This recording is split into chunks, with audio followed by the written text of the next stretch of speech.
Okay, well, I'm Beryl Kay. I'm the president of Action for Nature, and we're here today to celebrate the 2023 International Young Eco Hero Awards. We have a great group of young people here today, and I want to welcome everybody who's here on behalf of our board. I want to welcome, as well as the Eco Heroes, some of them have family members and parents. We also have some guests and supporters. So welcome to everybody. This is very exciting for us, and I hope for all of you to hear from each other about your projects and to communicate with each other. One of the things that happens each year, it seems, that a theme emerges. And this year, the theme seems to be food. A lot of you have worked on food issues, water issues, tree planting, endangered species. It is just great how creative and thoughtful and persevering you are. So congratulations. Most people could not do what you are doing. So let's go ahead and turn this over to Chris, who's our MC today. He's one of our board members and judges. And let's hear from the young Eco Heroes. Thank you, Beryl. We have our co-host here, Spike the Bearded Dragon, and we're going to go ahead and jump right in. I don't think there's anything that I need to add to your great introduction. First winner today is Charlotte, and we're going to talk about water and wetlands and education and research, and I was just blown away by your work, Charlotte. So take it away, Charlotte Mitchelluk, and let us know about all your travels and extraordinary adventures on the boat and everything else that you've done. Thank you. Hello, I am Charlotte Lenore Mitchelluk from New Jersey, USA. I am so happy and thankful to be here today.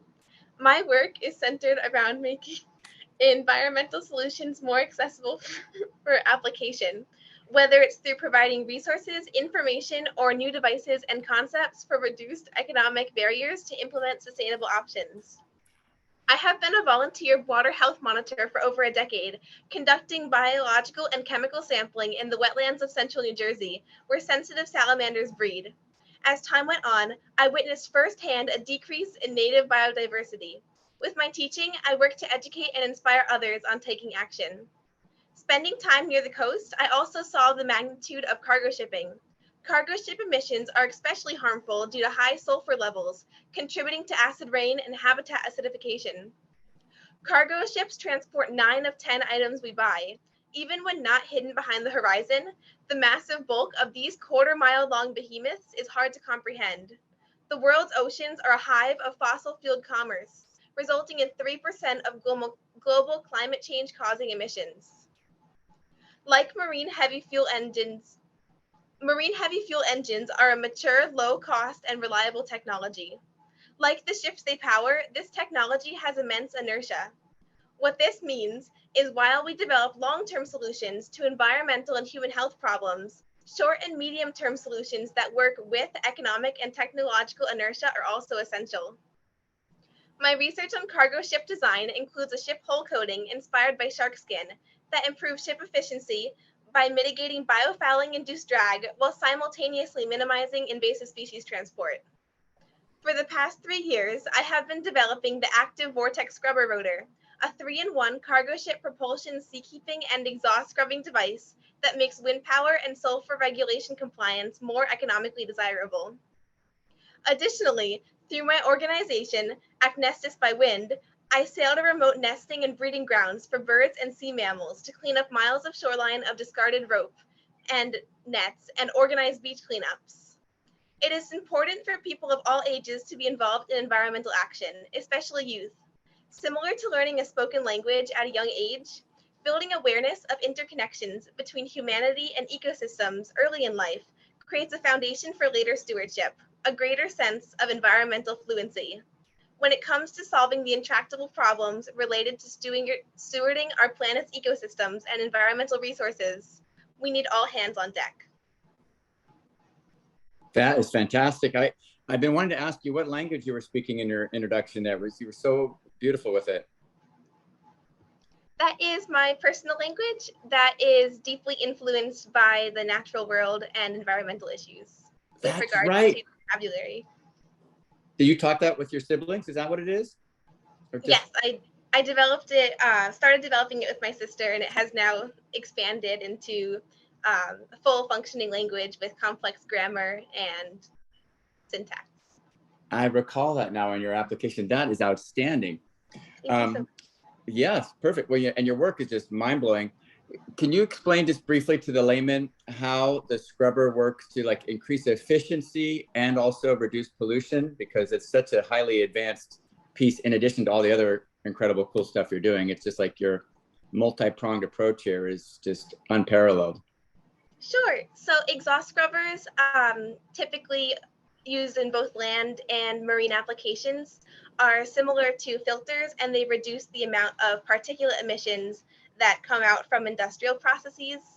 And my scrubber design that uses the empty space inside of a rotor sail to be more space effective uses cyclonic separation geometry, which basically means that instead of relying on mist and moving parts, it is simplified and therefore making the technology more desirable to ship owners and operators who are focused primarily on profit rather than environmental impact. Mm-hmm. Yeah, we have to tackle it with reducing costs and increasing environmental cleanliness and everything else if we're going to move forward. And that's what happened with the methane exchange to, you know, power plant use versus coal. Of course, that was one of the big drivers there. And then what's the little critter you're hanging out with? Is that a ferret? Yes, that is my pet ferret, Symphony. Oh, that's so cool. Well, let's open it up to see if anybody else has any more questions. The ferret question is what Spike wanted to know about. Does anybody else want to post a chat and maybe Layla, you can read it for me and figure out if we can get a question or two before we move on to Iha? Yeah, absolutely. If anyone from our attendees or from our panelists would like to ask questions at any point in time during the presentation, please feel free to just go ahead and raise your hand. And or utilize the chat feature. And thank you so much, Charlotte. I was hoping you would have your ferret with you today. Yeah, and I'm a big fan of all the different herps, of course, that you've run across as well, which is really great. Oh, it looks like Ethan has a question for us. Want to go ahead and ask your question, Ethan? Yeah. Oh, I think this is really cool what you do. I was just wondering, like, how did you learn all this knowledge to do what you do? I think a lot of my understanding of environmental issues and feeling of responsibility to mitigate these issues really came from growing up, going to nature centers and spending time in natural spaces, which is definitely influenced my desire to provide programs and workshops for people to have similar experiences. Cool. Thanks, Charlotte. Well, that is fantastic. Is there any more budding questions? Because we're just going to keep asking you questions, and we want to get moving because we have a lot of other people that want to ask questions. But Charlotte, anything else to add or any other questions? Because that's just mind-boggling. I hope that they embrace this wholeheartedly in the shipping industry. Mm-hmm. I hope so too. I definitely see it as a reoccurring pattern of needing to balance profit and the economic motives and also promoting sustainable solutions. Mm-hmm. Yeah, sustainable solutions is a big one. We do have one more question from Savika. If you want to go ahead and ask that now, Savika, or I'm happy. Yeah. Yeah, I was wondering how you connected your project to the real world with the cargo ship manufacturers. Like, how did that go? How were the conversations? I am currently in the developing process and in the process of applying for a patent, so I'm excited to see how that can progress further. And I like to make sure that I am staying up to date on the literature and following researchers in the field to situate myself in those conversations and in the development of the field. It's so amazing. Great job. Thank you so much. Yeah, great job. Well, I want to add that you broke the ice spectacularly as we started the Eco Hero process, and your little giggle of excitable energy is what we're all feeling, including us judges and active participants in the board, because we've been waiting with bated breath to get this thing off the ground. And it's always a little bit exciting when you push the return button and wait for things to happen. So thank you, Charlotte, for that wonderful presentation, and most importantly for applying and being such a star, and also being willing to go first and take the reins. I'm going to get Iha ready in the green room, and she's another exceptional young student. Her program started probably when she was like 5 or 6. She's 9-ish now. And Iha, I want to introduce you with the Green Iha Smile Foundation from Meerut, Uttar Pradesh, India. So take it away. Yeah, thank you so much. Greetings to all of you. First of all, I want to thank Action for Nature for giving me these opportunities. I'm doing work for environment conservation. I'm Diksha from India. So let me take you for a short review of my long journey. When I was of 4.5 years old, I saw some environmental issues on a cartoon channel. Many questions started arising in my mind. After a few days ago, I saw a program of Prime Minister of India, Man Ki Baat program, in which he was telling about environmental issues, that was global warming and pollution, etc. So I asked my parents to plant saplings. From then, I started planting saplings on my birthday. On my 5th birthday, I planted 1,008 saplings. On my 6th birthday, I also planted 2,500 saplings. First of all, I was doing the plantation alone, but seeing me, other children also joined me, and we make a group, which is Green Iha Smile Foundation. I'm the founder of Green Iha Smile Foundation, and I'm doing plantation since 276 weeks with my Green Iha Smile Foundation members. I'm also doing works for environment, that are weekly plantation. I do weekly plantation on my nearby wetland plants with my club, and also water conservation is done by my club. The Prime Minister of India tells me a method about saving or conserving the water, that is called as the pot method. In this method, the water used for irrigation in the plants reduces up to 80%, and also the growth of the plants are increasing up to 20% more. Then on the next step, I am doing plant bank organization, where I have noticed that many people who are shifting or going another place, so they can not pick up their plants that they have in a garden or balconies, etc. So I take these plants from them and give them free of cost to another plant lover. I have also made Iha medicine gardens in many schools and colleges. I have set up a green and clean medical garden in the IMT college, and I'm also doing seed ball making. For seed ball making, I take 3 things: vermicompost, soil, and things like these. Also, we make a paste and make a ball of them. And in the rainy season, we throw the balls in the forest, because of which the new plants grows in the forest. And also, apart from this, I am making other children also aware about environment. So I'm doing many debate competition, easy competition, drawing competition for environment for other children, and also make them winners to get the opportunities for other children to make a new young environmentalist. And I have a message for all of you, that that all of you should plant a tree on your birthday and take care of them. Thank you. That is fantastic. Well, I like your quote here. There is a saying in India that many of the diseases can be cured through kitchen and garden, as well as we should really beautify the earth while we're alive by increasing greenery. And it's just outstanding, the scale that you've achieved from your humble beginnings at age 4 to 9. You want to address a teeny bit about how you were able to ramp up so well and make such a splash in the Indian government that you became like a recognized icon of greening and the garden. It's just in your whole demeanor, your whole presentation is just so warm that I can't imagine any official could ever say no to you. So how did you do it? Can you repeat your question again? Sorry. Oh, Can you sure. repeat your question again?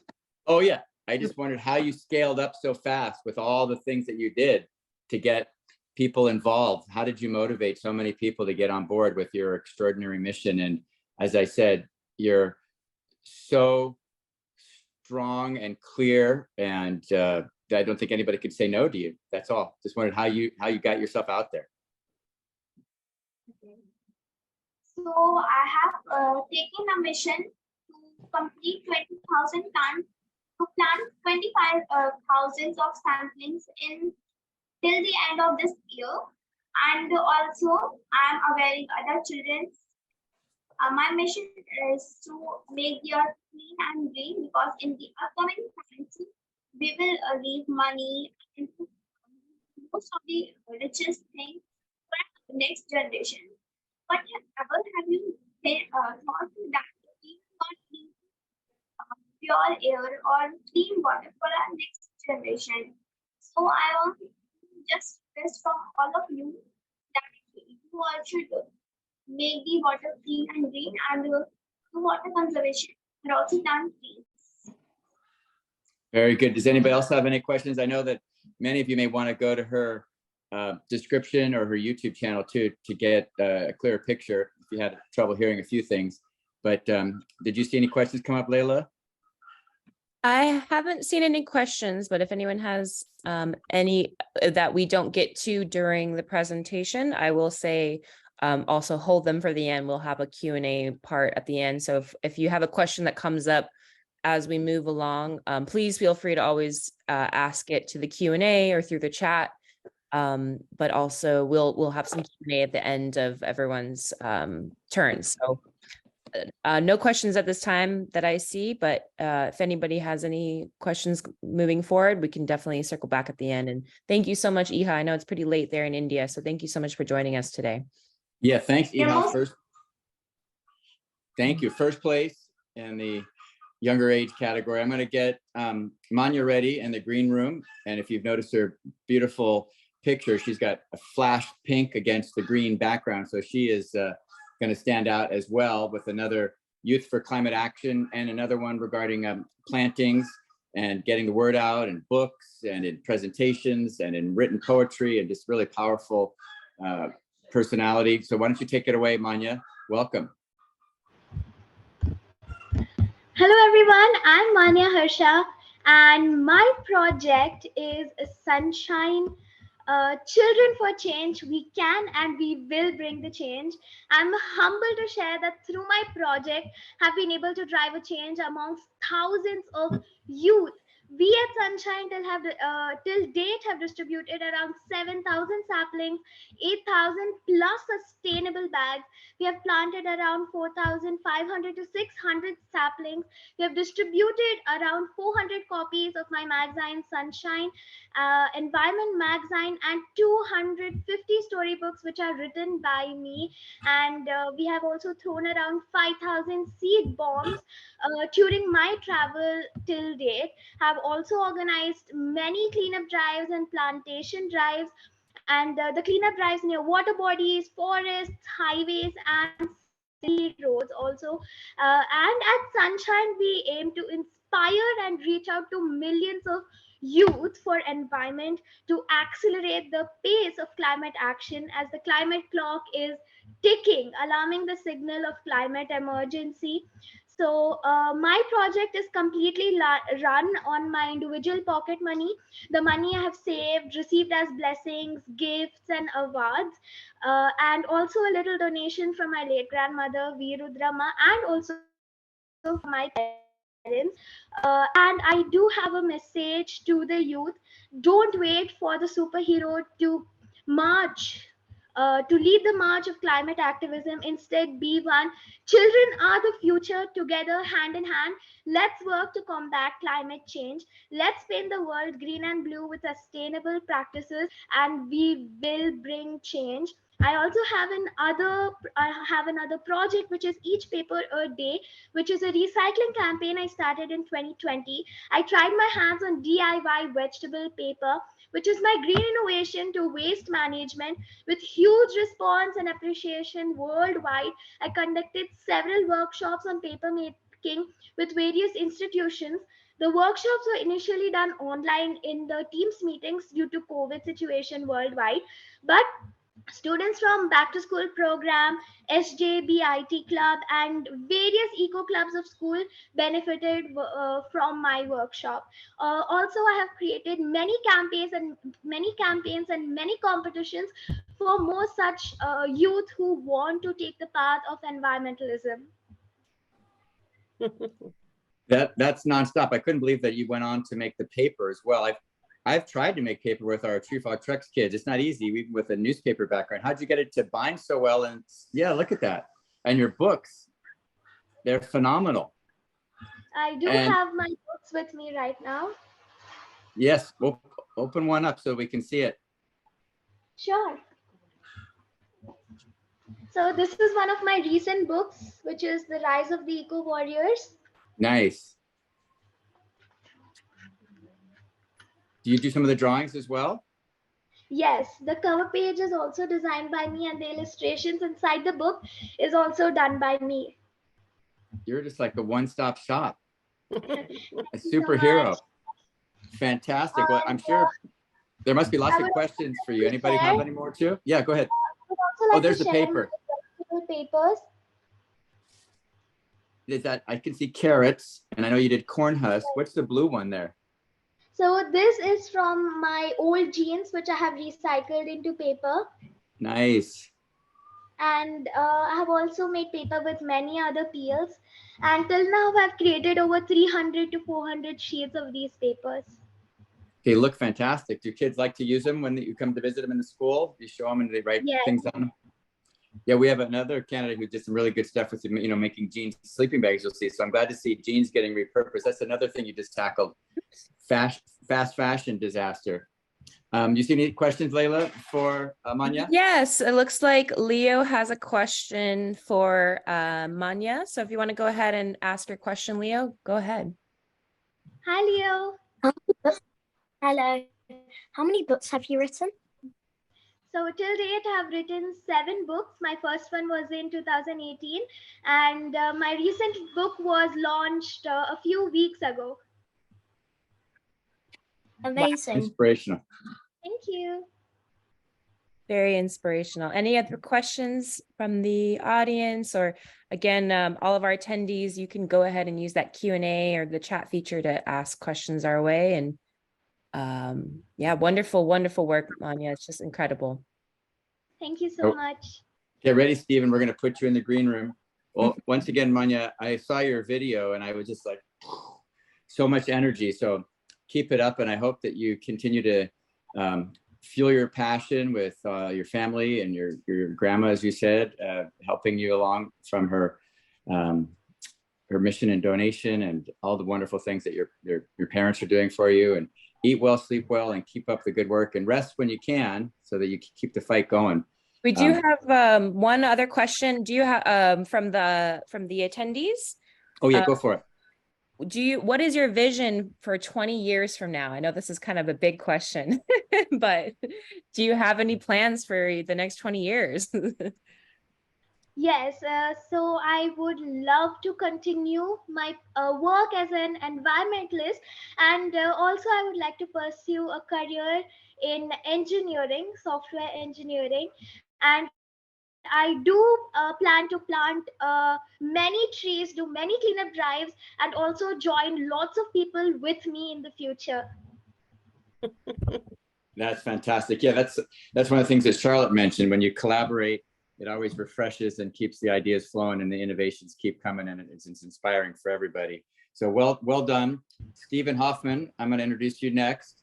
One of our special award recipients for the Shimon Schwarzschild Award regarding his work with growing peace. I mean, just incredible, really hit all the I's and crossed the T's with regarding to the environmental impact, the socioeconomic environmental justice impact, age, and working with a cross-section of our population. It was really impressive. And hydroponics was, like you said, Beryl, another one of those themes that we've really never seen before that became so positive. I wonder if we would be able to flip the switch one day and get, power in-house and hydroponics in-house and stop worrying about all this transportation through the cargo ships and the big trains and the big buses and the big trucks, and have fresh food and easy power in each person's home. I mean, that would be a dream. So Stephen, take it away. The Shimon Schwarzschild Award winner, 14, with Growing Peace, and you can explain all the cool things that you did. Sure. So, hi, my name is Stephen Hoffman.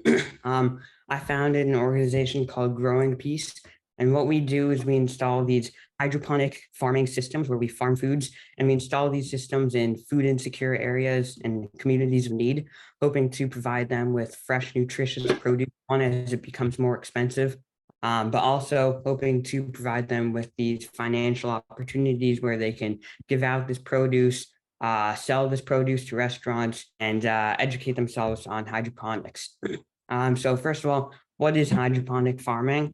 Basically, what we do in hydroponics is, rather than providing the nutrients for the plants through the soil that they're planted into, we can do this through nutrient-rich water that we pass through the roots of the plants, and that gives the plants the food that they need. And because of this, hydroponic systems are a lot more sustainable. They take up less space, they require less labor, and they have a bunch of different benefits, including not needing as much, not needing any soil, and not needing much less water. And here at Growing Peace, we've so far installed over around 4 hydroponic systems. Our first one, we got a food pantry in Israel, where they provide fresh produce for Eritrean and Sudanese asylum seekers who come into Israel hoping for a better life, but because they aren't citizens yet, they don't have access to certain government food and healthcare plans. And so they often find it hard to put food on the tables for themselves and for their families. And then the rest are at 3 different food banks and community centers spread across New York. And what comes next is, I guess, so far we have one more hydroponic system in plan, and it's going to be in collaboration with the Ladies of Hope Ministries, which is an organization that seeks to end the poverty and incarceration of women worldwide by providing assistance for women who come out of incarceration, trying to get jobs, trying to get education. And so that's where we're going to be installing a hydroponic system in a local minimum security prison for women. And that will hopefully be able to provide them with some better food and healthy produce, but also with some hydroponics education if they're looking into that for a future career path.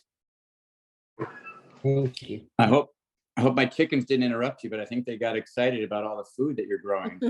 They were screaming in the background. I had to shut the door. We have 8 chickens in our little Bernal Heights backyard here. But continue on. Were you going to add some more to that extensive list of hydroponics? I mean, I guess I can say, like, so far throughout like the 4 systems that we have so far, we're producing around 40,000 yearly servings of fresh produce. And that's going to support, I think, 1,000 to 2,000 people, families, food insecure communities every year. And so, we're really hoping to expand this beyond just New York to other states and other countries. And we're really hoping to just help provide fresh produce for as many people as we can. Amazing. Yeah, it is amazing. So what kind of nutrients do you add to the water, or do you have to add or collect? I know that they've had all sorts of different techniques, from fish emulsion and others, but it sounds like yours is provided directly. So give us a tip on the secret formula.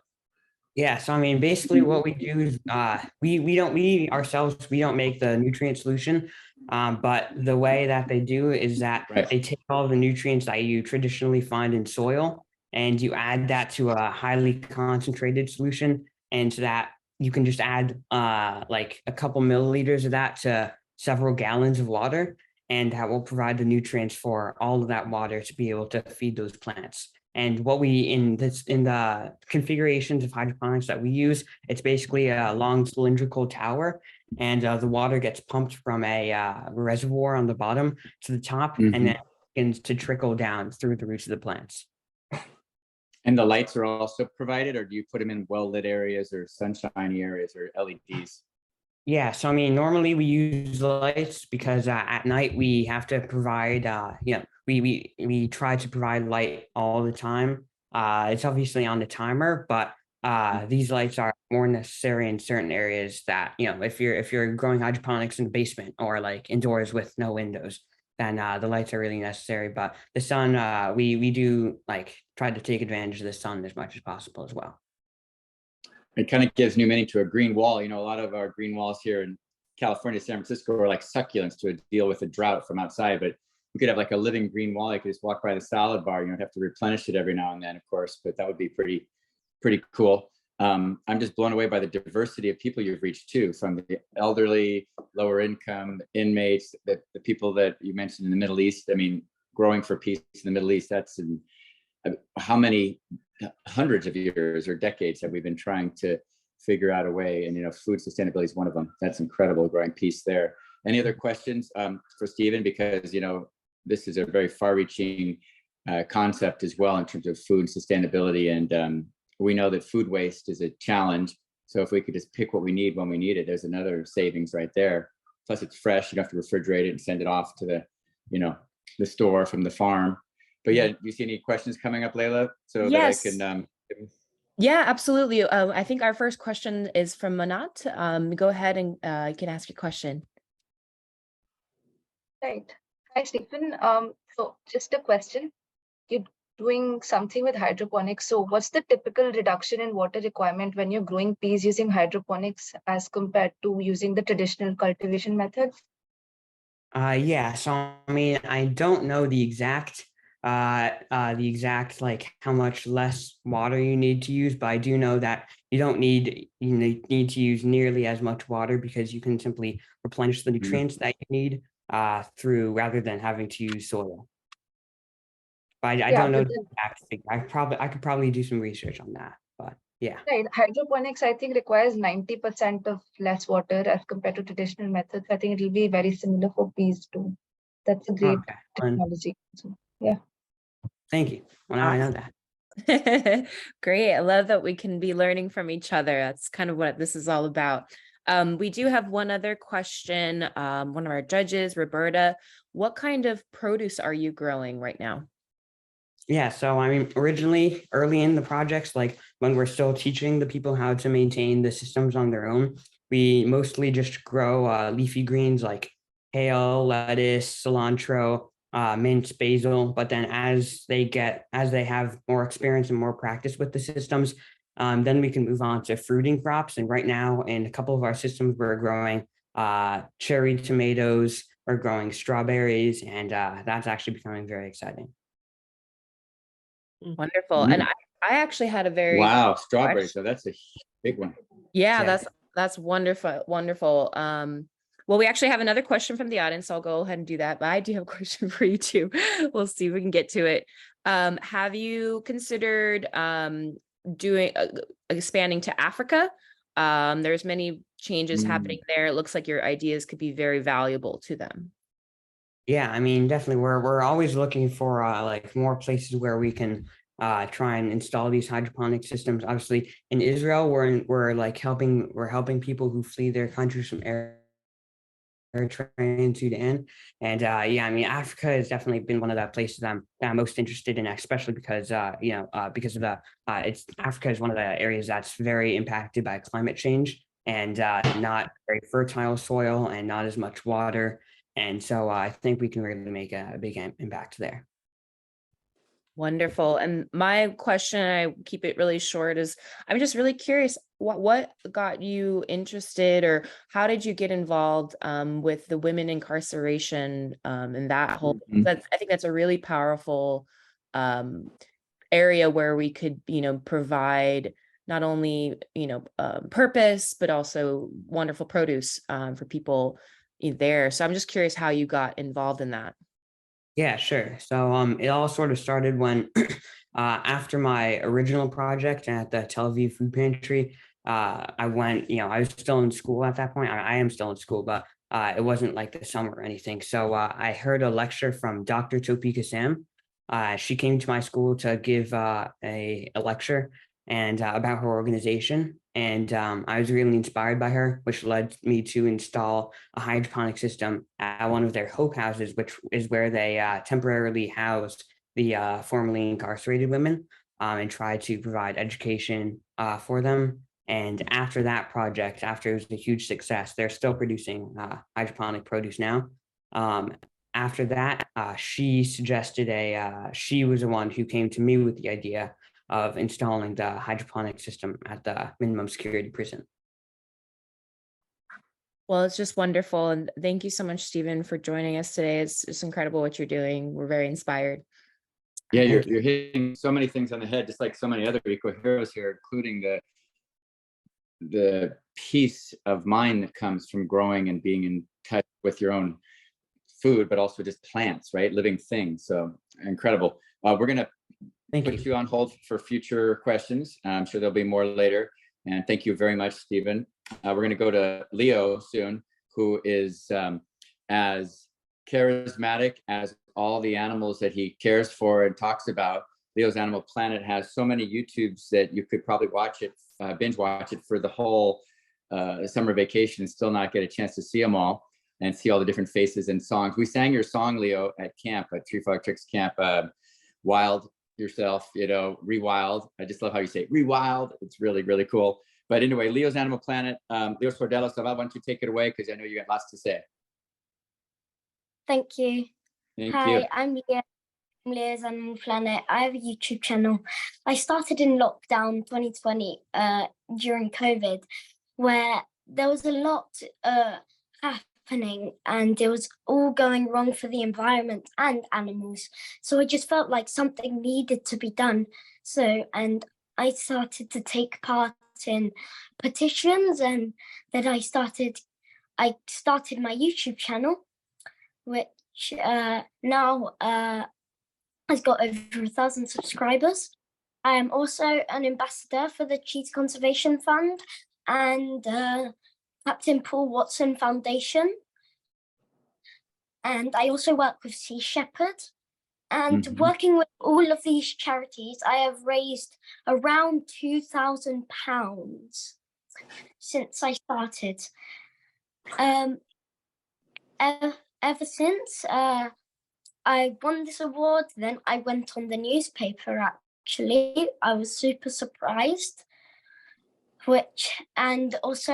I also got a Points of Light award from Boris Johnson, since I live in the UK. One of my projects is to rewild my neighbourhood in London, because it is one of the most nature deprived in London, and 50% of the kids there don't know what a bumblebee is. So I thought that maybe planting flowers in local parks would really help some of the kids who don't grow up with nature.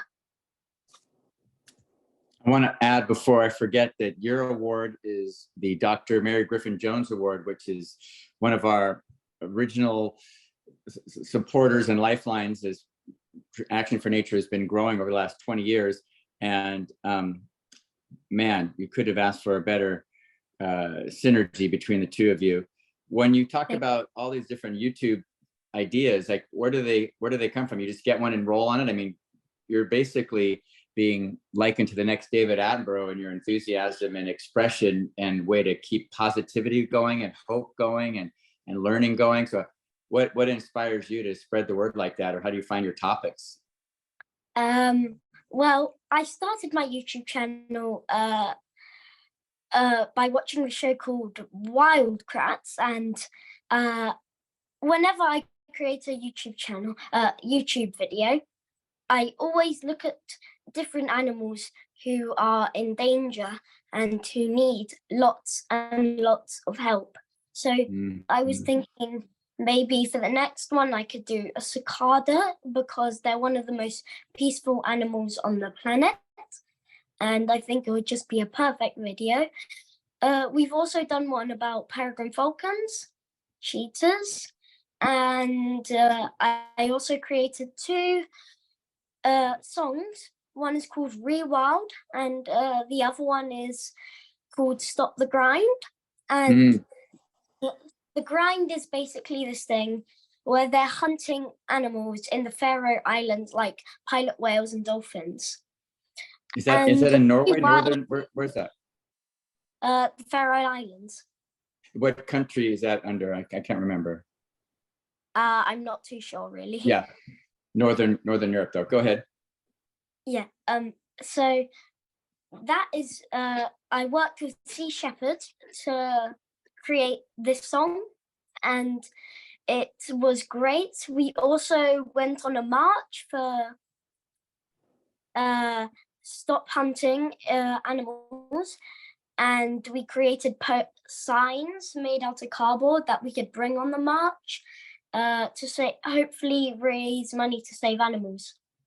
Yeah, I don't want to underestimate the power of being involved with some in incredibly powerful and intense groups like Sea Shepherds and Stop the Grind. I mean, the grind is the location, but they're literally grinding up marine mammals, which we know are one of the sentient beings of the planet. And we're going to learn so much about awareness as we get deeper into animal behavior and understand what it is to be conscious. So you're at your age, being able to address, cheetahs to marine mammals to cicadas is incredible. So I wish you a lot of success. Let's get some questions from the audience if there are any at this point, Layla, and then we'll keep on moving with Leo. Excellent. Yes, it looks like we have a question from Michelle. If you had to choose, what animal would be your favorite? That's a tough one. Probably a cheetah. Excellent. Good answer. It looks like Charlotte might have a question for you. Go ahead, Charlotte. I was wondering if there is an animal in particular that you think is most misunderstood or misportrayed by the general public. That is definitely a shark. Oh, very good.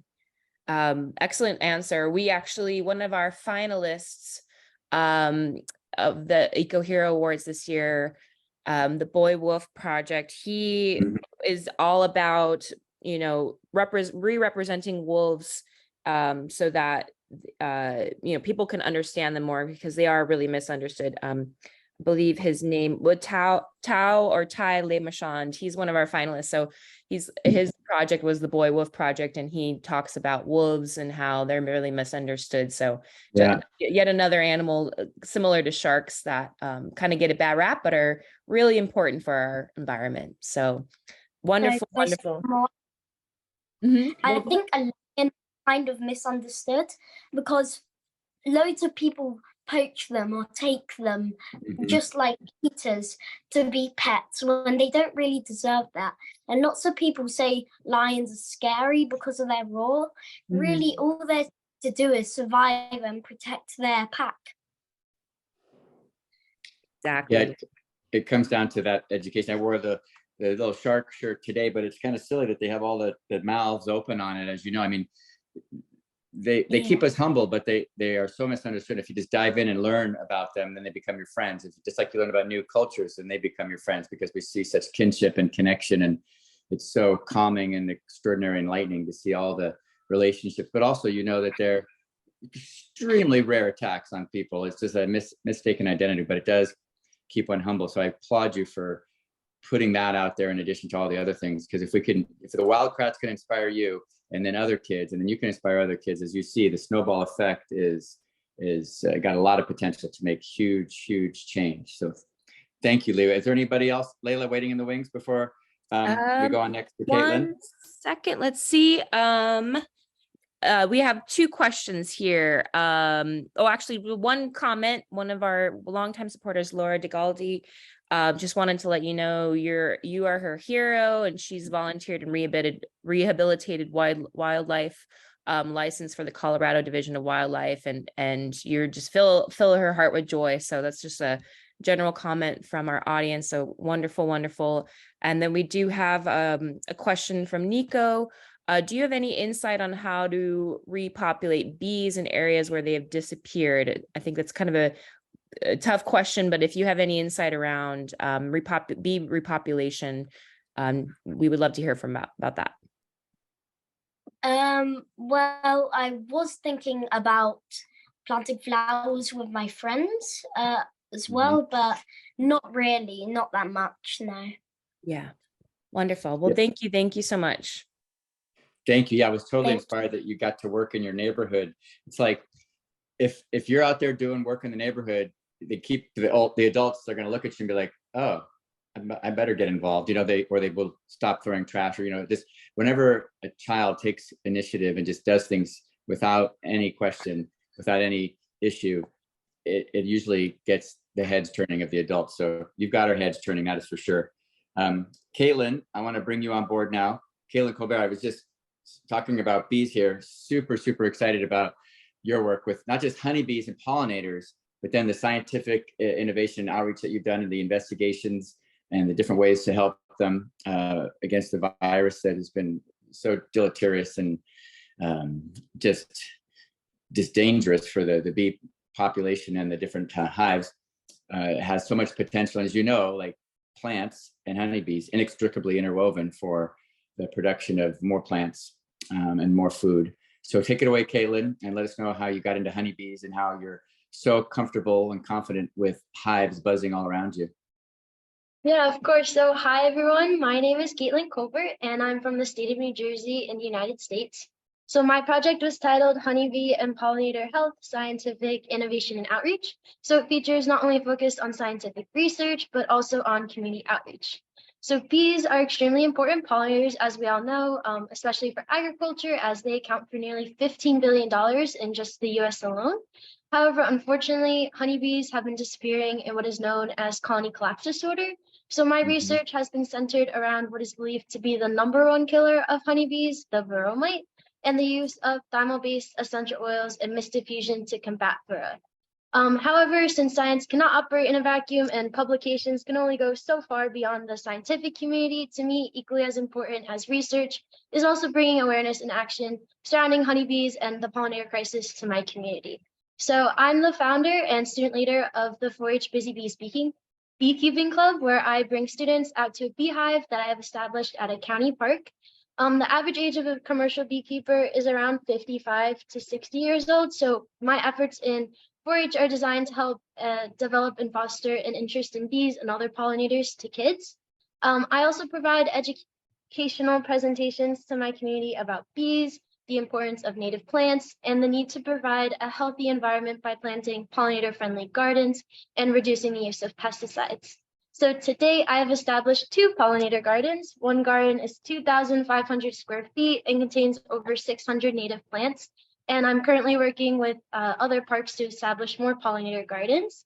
I also currently serve as the New Jersey Honey Queen, so I travel throughout the state to educate the public on beekeeping and the honeybee industry. And I also give them ways that they can help out the bee populations. One of my favorite is to tell people to plant native plants, because it not only helps our honeybees, but also all of our native pollinators too. And how did you fall into bees? I mean, you mentioned it briefly, but there's a lot of us that are interested in bees. Like, I'm interested in bees. I'd love to put in a beehive in my backyard. There are a few in the city, but you're just like completely into bees. So what got you started? Yeah, so I first got into bees through my research. So I've always been interested in nature and bees. My first interaction with bees when I was around 5 or 6 years old. I was just playing on the playground and a bee came up to me, and everyone's like, "Oh, stay still. There's a bee coming after you." But after a few seconds, the bee flew away because it instantly knew I wasn't a plant that it needed to flower, to pollinate. But then I became interested in researching honeybees. Throughout the pandemic, there was a research contest focusing on helping pollinators. And that's when I came across honeybees and the current decline that they're facing. And so I became really interested in that. And then it's just grown from there. Has anybody implemented some of your techniques for helping reduce the mite population and keep the honeybees safe with the volatile oils and stuff like that? Yeah, so through my research, I've worked with a lot of organizations. So I'm part of the New Jersey Beekeepers Association and the Central Jersey Beekeepers Association. And after I conducted this research and got really promising results from it, I reached out to all the beekeepers, a part of those associations, and told them about my research and how it works. And a few of them have been implementing it as part of their treatment for the mites. That's fantastic. And how about overworked bees? Have you figured out a way to help us keep those poor bees from getting overworked, like in the almond industry and other places like that? Do you have any ideas on that angle? You know what I'm speaking to? I think when it comes to overworking bees, I think part of it is just the beekeepers have to be a little bit more conscious of how healthy their beehives are. So I'm currently working on a way to study at how strong a hive is. All we really know right now is a strength of a hive is really determined by how high the veromite population is, because veromites can also spread a lot of viruses that are really detrimental to the honeybees. So besides that, I'm currently researching a way to measure the honeybee health of that hive. But I think the commercial beekeepers just have to be aware of the health of their colony. And when there's a really high veromite population, they have to be more aware and maybe give those bees more of a break. Oh, absolutely. Yeah, it sounds like common bee sense. I have a really bad joke I've been waiting to say, which is, of course, I've been wondering how come bees have sticky hairs. And I was looking into it. It's because they use honeycombs, I guess, is one of the things that somebody told me. So that's a pretty bad one.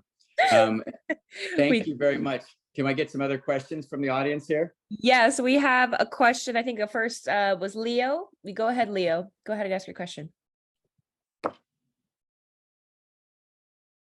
You're on mute, so let me know if you need help unmuting. There you go. Do you just do bees, or do you do like mosquitoes and butterflies? Because they're of the pollinator. Could you repeat your question? It just broke up for me a little bit. Okay. Do you do like mosquitoes and butterflies and other pollinators, or just bees? So I'm a certified beekeeper, so I have my own beehives that I take care of. But when I educate the public about honeybees, I don't only talk about honeybees, I talk about all pollinators and simple ways that they can help out, because a lot of people do want to help out pollinators, but they might not have the funds or the means to really start their own beehive. So I always try to give them ways that they can help out all our pollinators. Like I said earlier, the easiest way I think for them to help out is by native plants or reducing the use of pesticides that they use and things like that. That's awesome. Thank you. Great question. Go ahead, Michelle. That's you're up next. Alrighty. Hi, Caitlin. First of all, I love the whole thing you're doing. So like as another youth beekeeper myself, I'm like always like so excited when I see other youth beekeepers, because the total population of youth beekeepers in my city is like 5. So I love that so many youth are taking the initiative to spread awareness about the importance of pollinators. So I have 2 questions for you. One is based on your research. So you said you worked with thymal-based essential oils. Yes. So, and you said you had promising results. And so it's becoming the season where I have our own beehives at the Greenville Community Garden and Orchard, which I will get into later, but we're also trying to figure out ways we can combat veromite populations. So are there any specific products or processes that you recommend for other beekeepers using the thymal-based essential oils? Good question. Yeah, that's a really great question. So for the long time, as veromites have been around here in the honeybee populations here in the US, for a long time, pesticides were like the #1 way that beekeepers went to treat for veromites, but I highly do not recommend using that. That is not a safe solution for the bees or the human consumers who might be getting the hive products from there. I do recommend using essential oils. Commercially available ones are fine. The reason why I looked at essential oils is because the ones that are commercially available right now, the efficacy range is very high because in some areas it can be as high as 90%, which is amazing, but then also in other areas be as low as 30%. So my research, I was really trying to limit that variation by using mist diffusion of the essential oils. So instead of it being in a gel-based formula and relying on temperature and humidity to release these essential oils, we have a device that's already constantly releasing. That makes sense. Is there any like anything similar to that out on the market, and would you place it like, where would you place it in the hive specifically? Yeah, so that's another really great question. So there's nothing commercially available like what I have designed for it. When I was conducting my experiment, I was just using like any commercially available mist diffuser that was battery operated. So I use an airwick mist diffuser, and to fit it inside the hive, because that's a relatively large mist diffuser, I used a honey super that had a screen bottom board on it so that the bees couldn't get up to the diffusers, but it would still be able to reach down to the hive. But currently I'm working on building like a diffuser that would fit inside the hive without having to add on that extra box, if you know what I mean. Actually, I mean, thank you for answering my questions. I would love to learn more about it. If there's a way that we can get access to your research paper and all your findings, that would be amazing. Thank you so much. Yeah, of course. I have an Instagram, so if you want to reach out to me through that. Yeah, of course. Yeah. Thank you. Yeah. We do have a couple questions from the audience. So first one up is from Roberta, one of our wonderful judges for Action for Nature. Her question is, what are your plans for the future? Yes, so that's a really great question. For me, a big thing when it comes to educating the community is like inspiring people to know that they can make change. Even I like to say, like, no matter how small the change is, it always makes a big difference in the long run. So what I'm currently working on is I created a pamphlet that has native plants and tells them what types of plants are native to the area and what pollinators it will help out. But I'm currently working to try and create a giant one for the whole entire state. And in the future, I would like to create ones for all the other states across the country so that people have an easy reference to follow if they want to try and help out their pollinators. Wonderful. And then we do have another question from the audience from Nico. Any ideas on how he or she could attract bees, pollinators beyond bright colored flowers? Is there other ways to attract bees? Yeah, that's another great question. I think the best solution is to look up native plants that are to your area. That way you'll get a lot of pollinators that are not just honeybees. You'll see a lot of interesting pollinators that you might have never seen before. In the pollinator gardens that I established, which had all native plants, we like see more hummingbirds than I've ever seen before. Like, I didn't know that there were hummingbirds in the state of New Jersey until we established that garden. And then there's also a lot of really cool, interesting native bees that are actually solitary. So they don't live in a colony like bumblebees and honeybees do. They live individually. And it's really cool to see them because there's this one type of bee, it was like a greenish color and it was like very bright and vibrant, and I've never seen it before, so it was really cool. So I think that's the best way to really increase the pollinators that come to your area. Yeah, there are so many native bees, it blows the mind because we're so focusing on the European honeybee, as you know. So it looks like we have one more question from Leo. If you want to go ahead and ask that, Leo.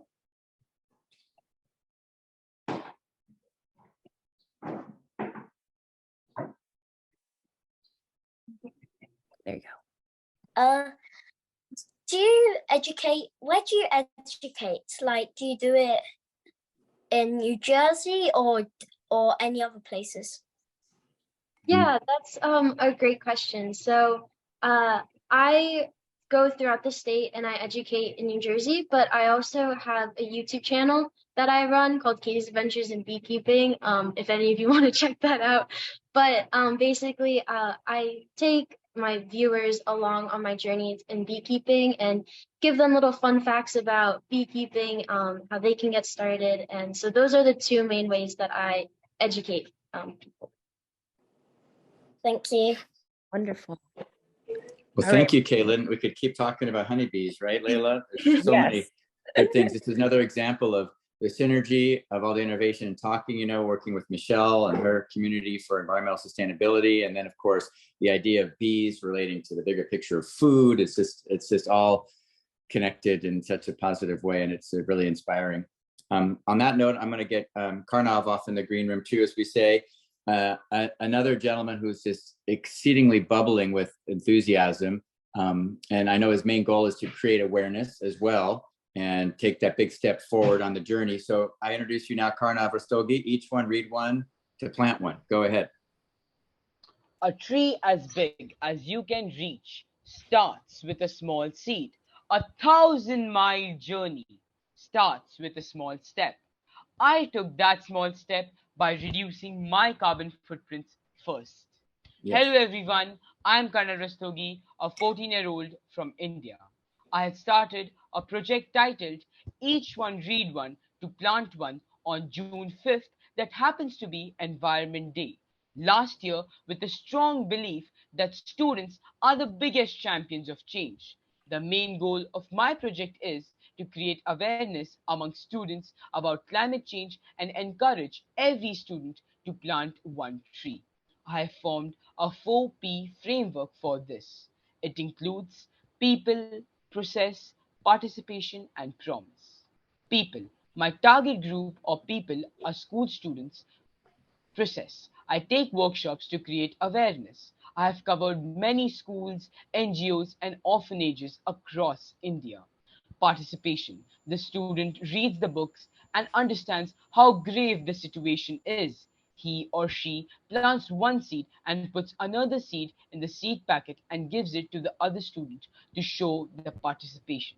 Promise. I make them take a green pledge and make a promise to be a champion of change. I have distributed over 5,000 copies of my book titled Karthik, Mixi and Climate Change. It's Now or Never. And I distribute 10,000 free copies by the end of this year. I have completed 5,000 free copies of my book. My drive is still going on. I have released my book in 5 Indian languages, that is English, Hindi, Marathi, Gujarati, and Bengali, and my next steps are to extend the drive in the southern part of India. I have not only written one book, but I have written 7 books, that is 4 paperbacks and 3 e-comics, all based almost on social causes, except for the first 3 that are a short story book. The second one is a novel, and the third one is solely based on artificial intelligence. My message to everyone out there is join hands to spread climate change awareness together. Plant a tree to give us life forever. Thank you so much.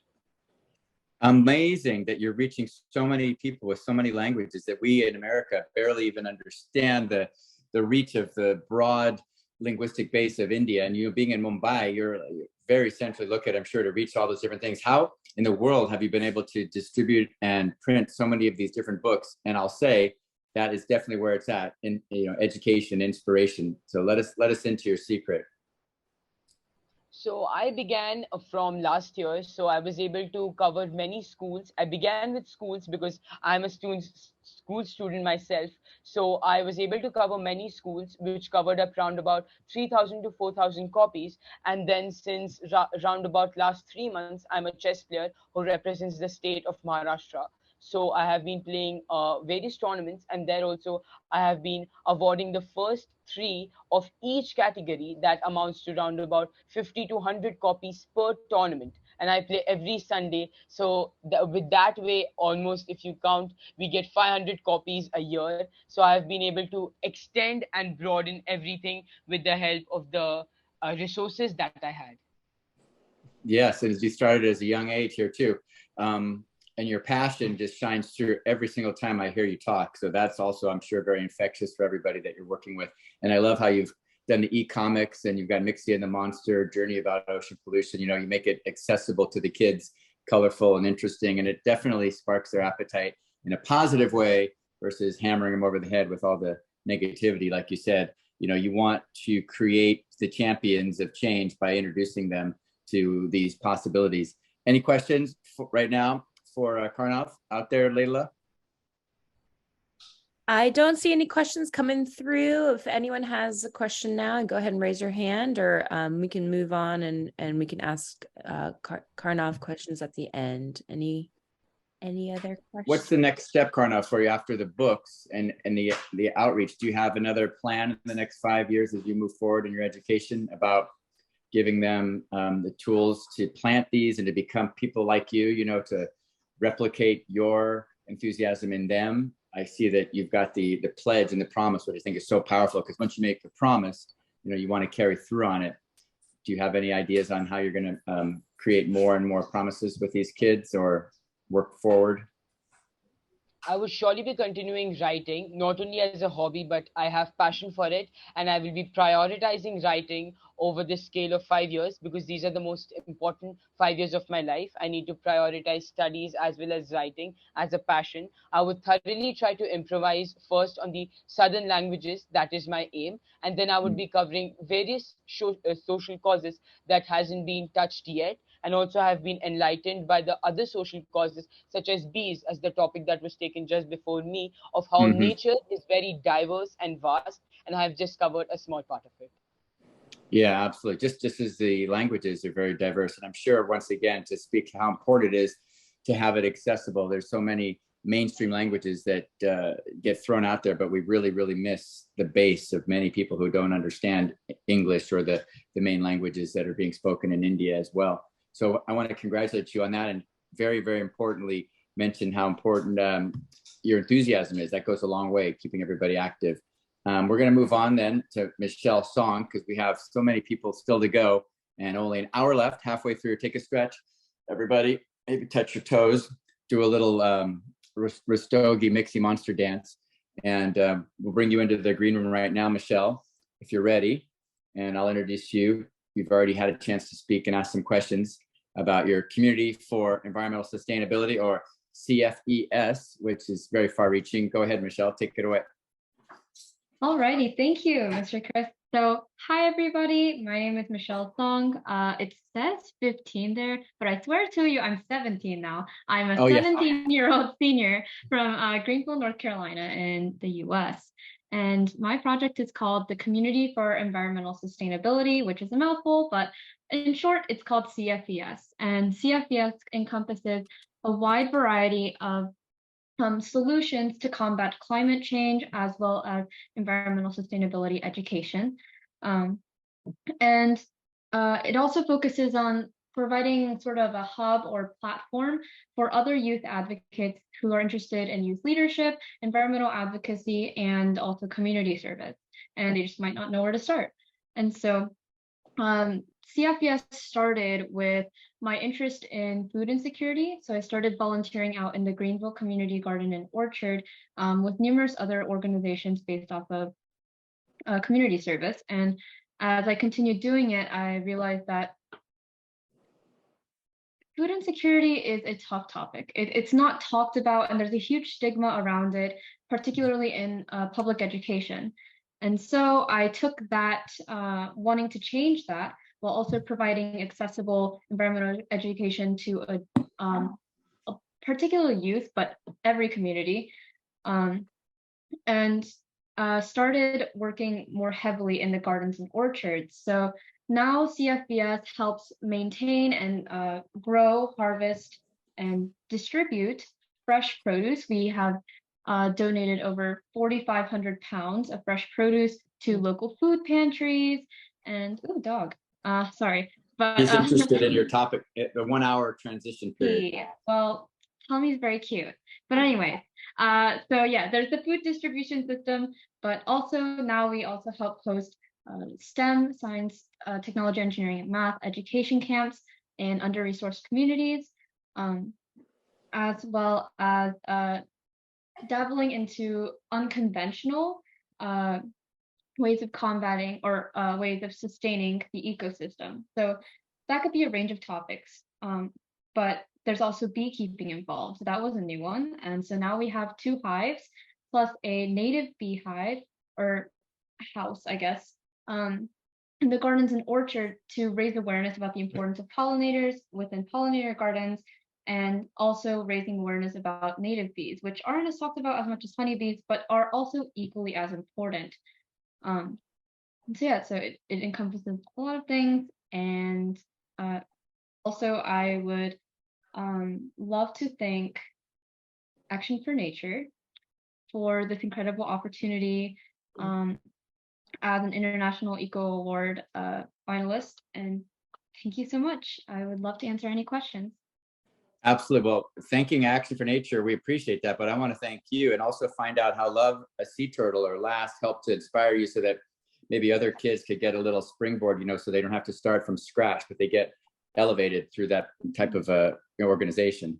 Yes. So I don't know why I forgot to mention it. One of my biggest shout outs to Love a Sea Turtle, also known as LAST. It is an umbrella organization focused on environmental advocacy and youth leadership training. And it's where I started because they helped with the garden work days at the Greenville Community Garden.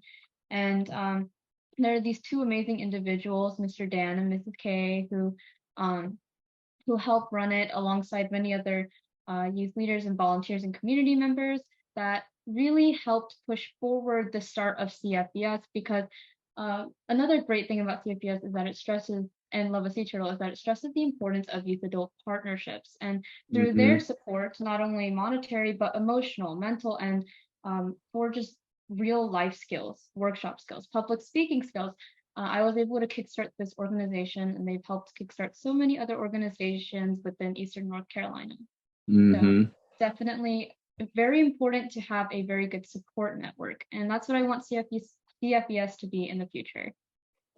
Well, it certainly jump-started you to 4,500 pounds of food donation and 1,000 volunteers working through. I mean, we're not talking about an ear of corn here or a potato. This is pretty impressive. And your public speaking and your outreach is really, really taken off. And I commend you on your passion and pushing through the butterflies to get the word out about the work that you do. Is there any questions, Layla, that you see happening on our screen for Michelle, another synergistic food advocate? Yeah, we no questions right now from the audience. If any eco heroes on the panelists would like to ask a question, go ahead now. Otherwise, we can keep going. And I'm so sorry I did not click through to this wonderful slide. I'm so sorry, Michelle. Michelle at work here, and all your amazing work with the bees, with youth, and oh, we do have a question here. Do you want to take your passion globally? That's coming from Nico. This is an interesting question. So, I would love to take the concept and all of my aspirations within CFBS to a global scale in my career, because I'm someone who's very interested in public health and environmental studies, as well as global affairs. And in college, I would love to pursue a degree in public health, maybe even a master's, to pursue my career as a public health researcher and an advocate. I would love to continue working with different nonprofits that have similar goals, such as Action for Nature, of course. So yes, so like CFBS is very local in terms of like structure. So I'm not sure how I would take it to a global scale just yet, but thank you for asking that question. That is a very good question to ask. Yeah, we actually have one other question. It looks like actually two coming in from Roberta. What inspired you initially? What inspired me? So I was inspired by, first and foremost, the generosity and the kindness that came from so many community members within Greenville. I used to always think it was like a small, boring town, but as soon as I entered the garden, I realized that so many people in such diverse communities banded together to help provide food. And that really inspired me as someone who's always been interested about learning cultures, connecting with people, socializing, and of course, the gardening aspect of that too. And other inspirations are my friends who are interested in gardening and service work previously, as well as my parents, who are the ones who sparked my interest in food, which again, kind of streamlined towards food insecurity. They are great cooks, I will say that. But yeah. And it looks like Caitlin has a question for you. Hi, Caitlin. Hi, Michelle again. It's great. I love everything that you're doing. You mentioned that you started a native bee hotel. Have you like noticed any of them starting their homes inside there yet? Yes, and I think that's such a amazing part of it. So the first year it actually didn't work too well. We found out that there was a bit of an ant infestation in there, but after we cleared that out and tried for the second year, you can see like because the bee hotels will have little cylindrical tubes, and mason bees and other types of native bees loves to forage in there. They'll put in bits of mud and leaves. And so we did see that they closed off the openings of these bee hotels. And while I haven't seen one pop out just yet, it shows that it's working, that they are using it as their habitats, and I'm so happy that it worked. Yeah, that's great. I established one like last year, and I kind of had the same results of like at first there was nothing going on, but now there's a couple of plugs filled. So hopefully I'll see them emerge too. Yeah, best of luck.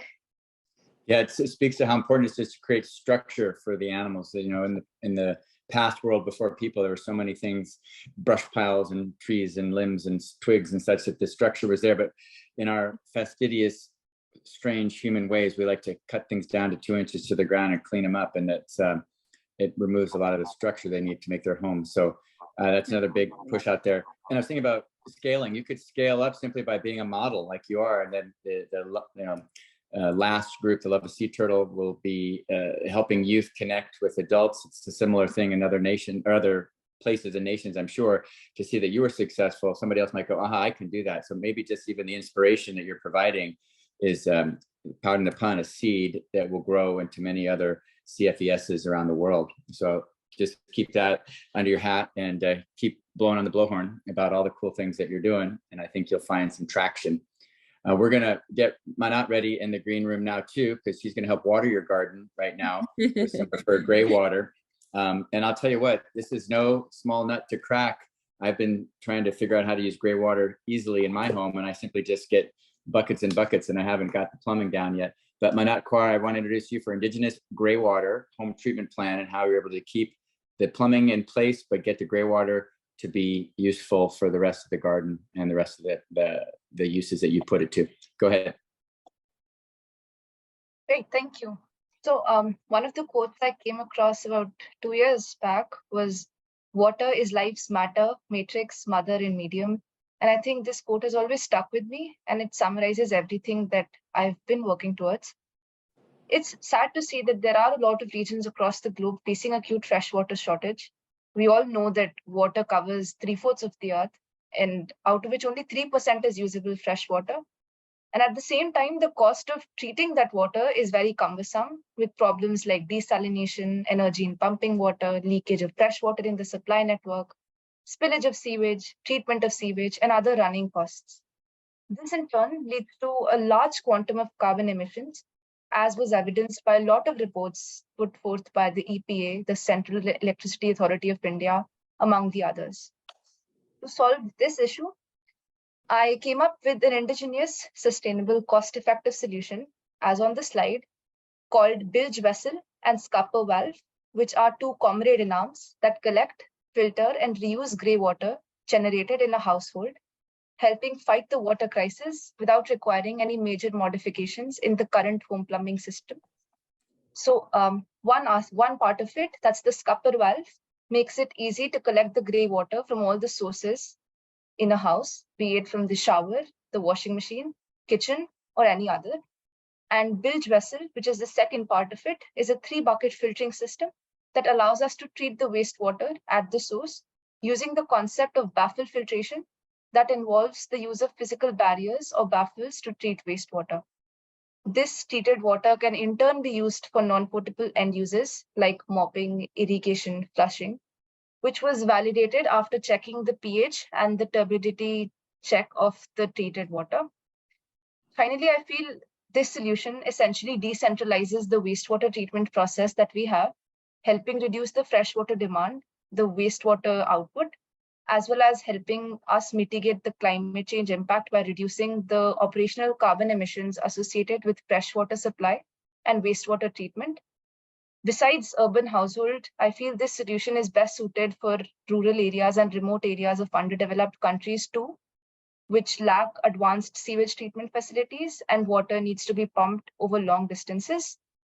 So with constant user feedback, because this is something that is very close to people and their homes, we've been trying to get constant user feedback through which we've been able to optimize the design, making it as compact as possible and user friendly.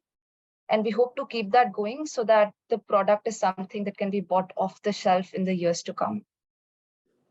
Yes, I'd like to see this at Lowe's tomorrow or Home Depot. I mean, this is incredible.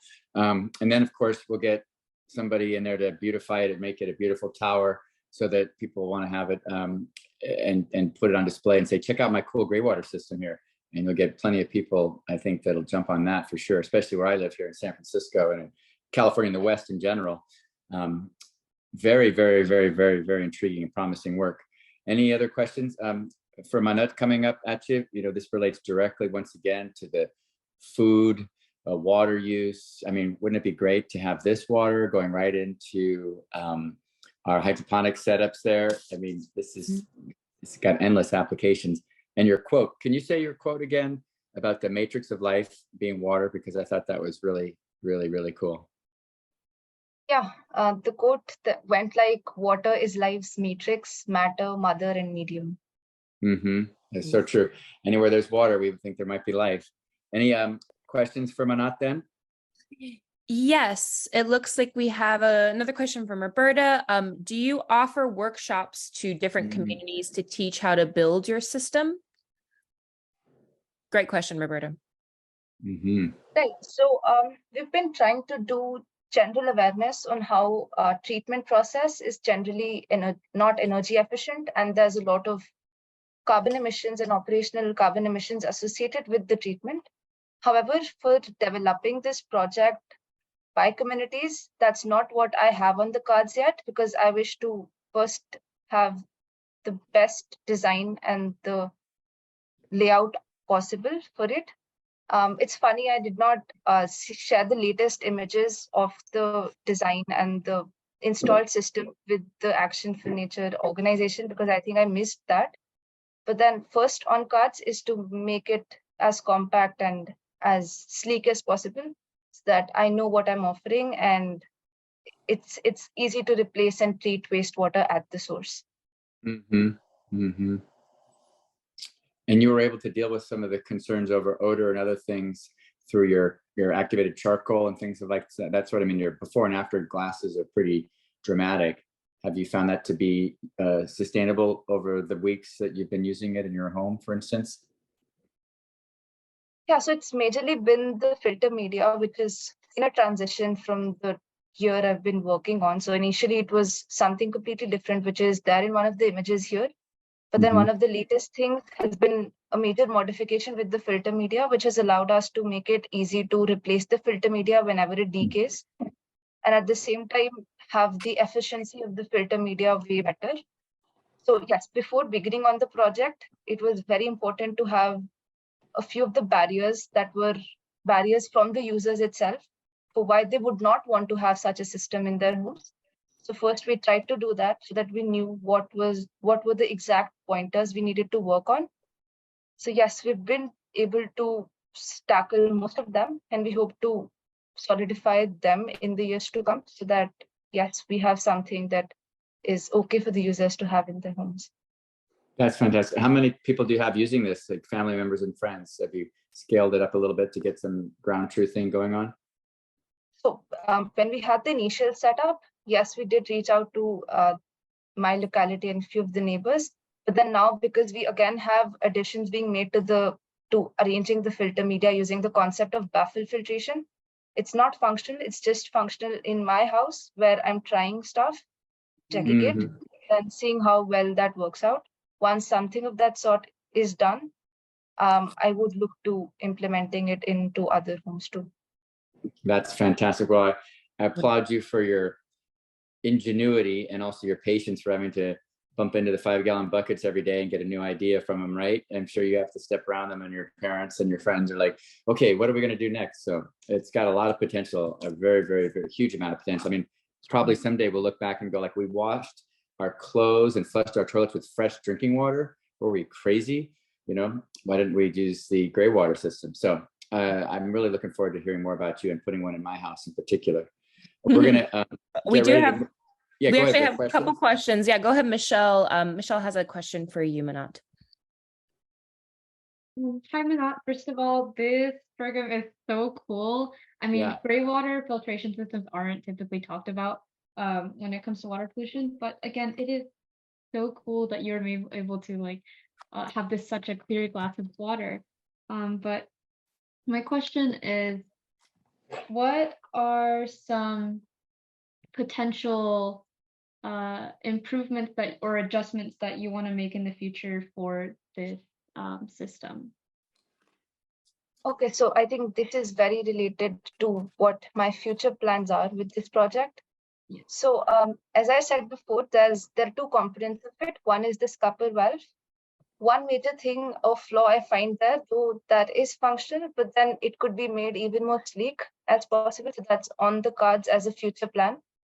Apart from that, I feel though the filter media has improved a lot, there is a lot of research or there is a lot of possibility of having alternate materials for the filter media, such as coconut shells or seashells, pistachio shells that are lightweight and at the same time easy to like change whenever they decay, and decay is also not a big issue then. Finally, I think one another thing that I would like to do in future is to have to install a water meter in all the houses I have this system installed in, and to connect that to an online central meter so that I can quantify the impact that this solution is making, and basically compare the water bills of the households before and after implementing a solution to help analyze what the impact of the solution is and whether it's meeting what I want it to do. Excellent. Wonderful. Another, great example of ingenuity, innovation, and engineering in place. Some of the finalists this year are really showing new colors of environmental and structural engineering, such as our first place winner in you. So we're just blown away, literally. It's fantastic. And so is Spike. Shall we make a move to go on next to Anushka? Yes, we're going to actually skip ahead to Anushka. We had a couple of our eco heroes either unable to join or it's just a little too late there. So again, everyone, thanks for sticking through. We're getting to our last few presentations. So up next we have Anushka. Take it away, Chris. Yeah, I'm really excited about your work. It's so simple and yet extraordinarily powerful to be able to have plants in every classroom. Oh yeah, Fritz thinks it's pretty cool too. And how you're able to put so many plants together at so little cost with cuttings and seeds and having every single plant in a classroom. It's really surprising how few plants do exist in classrooms and in rooms, and we know they're so healthy for the mind and body and the air. So take it away, Anushka, with your Plants in Classrooms program. I'd love to. So I just want to introduce myself first. My name is Anushka Gadambe. I am now 17 years old. I'll be a senior from Westlake High School in Austin, Texas. So I started this project called Plants in Classrooms during my freshman year with a goal to place a plant in every single classroom in my school district. Definitely a lofty goal, but 3 years later, I'm a senior now, and I have successfully placed a plant in every single classroom in my school district. I have placed over 1,000 plants in my district, which serves approximately 8,000 students. And I have hand grown these plants from scratch. There's a process called propagation in which you can make multiple plants from a single plant. And how that works is you can cut off stems from larger plants, stick those stems in water, watch as they grow roots in water, and that process takes like 2 to 3 weeks. And then you can plant the new tiny cuttings, which have now grown roots, into individual planters. And that's what I did. So essentially all the pots in those pictures have been cut off from a larger plant, grown in water until they grew roots, and then individually potted. So the plant I chose for this project is called pothos. Pothos is a popular indoor plant. Actually, NASA has a list of the top 10 recommended indoor plants. Pothos, I believe, tops the list because it has benefits for the air quality. It is known to remove toxins like formaldehyde and benzene from the air. So aside from just being a lovely decorative plant in the classroom, it can also double as an air purifier. And I believe that this project has been largely impactful in my school district. My contact information is taped to each of the planters. So sometimes I receive pictures of students measuring the length of their plant as it grows every few weeks. I also see pictures of students taking turns watering the plants on a rotation system. And that's exactly what this project is about, increasing environmental awareness in schools, teaching kids about the joy and the responsibility of gardening as they learn to take care of a plant together. So I believe that this project has just been extraordinary in that way, teaching future generations about gardening, because that's the way that we're going to protect our planet together for future generations to come. Yeah, and it talk about scalability. That is tremendously scalable, that you were able to grow those pothos plants in water and then in the soil. So, CFES going worldwide. I can see your plants in the classrooms going worldwide too, with regard to the ease with which it can be done with the dedication that you've shown. And then most importantly, you're teaching kids patience. This is a click-through world, right? And so if you're talking about kids measuring a pothos plant growing over the course of a day or a week, and when they see a little bud coming out, I'm sure they're like beyond thrilled. So it's watching a growing thing thrive and taking care of it, finding a place you like and taking care of it. I think it's amazing. And I can't believe how many plants you've grown. What was the number again? It was in the thousands, right? Yes, it was just over 1,000, and that took me 3 years. Wow. But with very little cost. I mean, most of us would have spent $15 to $20 per plant, and it would have been tens of thousands of dollars. What were you able to manage that amount of plants with in terms of your budget? In terms of my budget, I would honestly say most of my budget went towards purchasing the soil itself. Actually, Yeah. the planters, I made many trips to my local Walmart and Dollar Tree over the years because I could get high quality planters at an affordable cost that way. And then the plants themselves, I just propagated at a large scale so I could minimize the cost of the actual plants. So I would say it took probably a few $100s just to purchase enough soil. And then the next step would be to get soil from the community gardens, right? Through their compost and stuff, where they could produce it fast enough and get it to the right quality. Do we have any questions for Anushka? Because there's a lot of synergy here with the bees and the food and the hydroponics. It's all coming together in one really powerful vector going forward with a lot of positive action for nature here. Does anybody have any thoughts, Layla? No questions from the audience at this time, but I was just going to say the same thing, Chris. I see so much amazing crossover with a lot of your projects that could help support, if the soil being so expensive, is there a way to, make it a hydroponic system or various ways? So it's just incredible what you're doing, Anushka. And, something else beyond the classroom, I've learned about and encourage is not only plants in the classroom, plants in offices, plants in big buildings, because it will help, lower the amount of energy used for air filtration. I mean, plants are so powerful, and even in after Katrina with the FEMA filter, with the FEMA trailers had formaldehyde, spider plants can filter formaldehyde out of the air. So they're really life. They're amazing, and so I just wanted to say I'm so inspired by what you're doing. And we do actually have one question. Roberta, did you write your a curriculum for teachers to use your plants in the classrooms? That's a great suggestion. Yeah, thank you for the question. I did not write a specific curriculum, but as I delivered the plants to schools, I sent an email to the administration just asking the teachers to have the students take turns watering the plant on a rotation system, and to also measure the plant in front of their students every few weeks, because pothos is a vine, so it grows in length.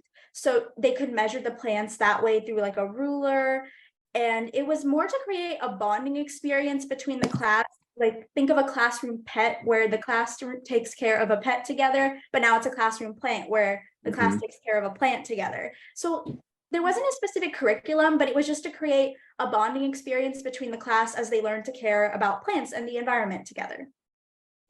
Yes, and it grows fast enough that you can watch it.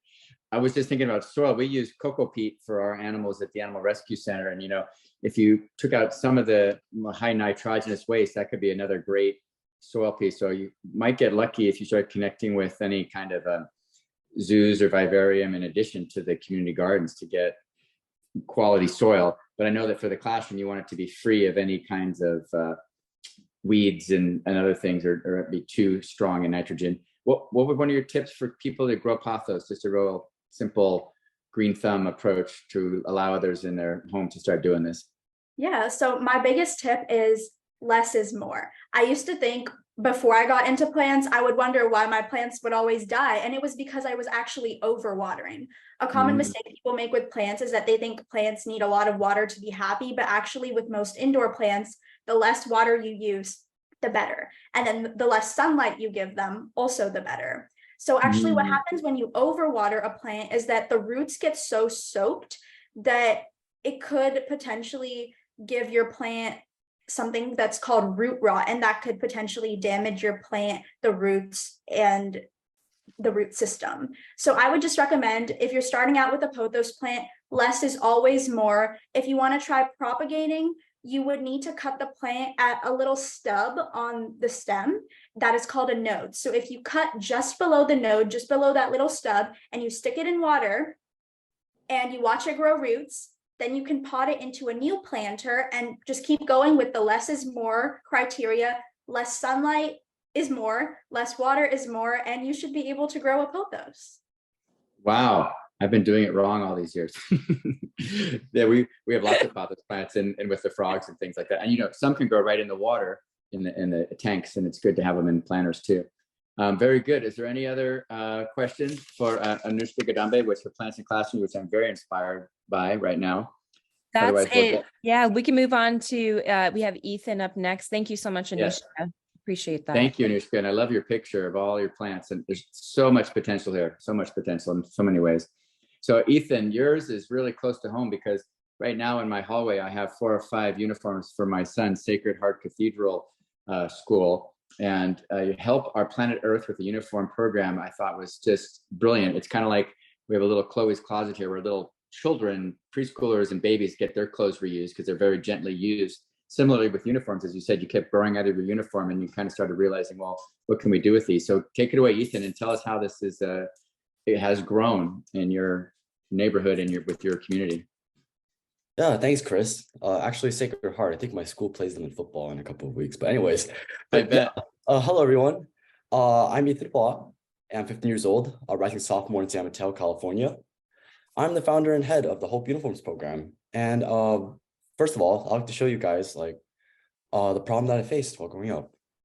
So as a background, throughout my life, I attended public schools. And typically when you think of public school, when you think of school uniforms, you think of private schools that they implement the program. But where I live, public schools they have uniform codes.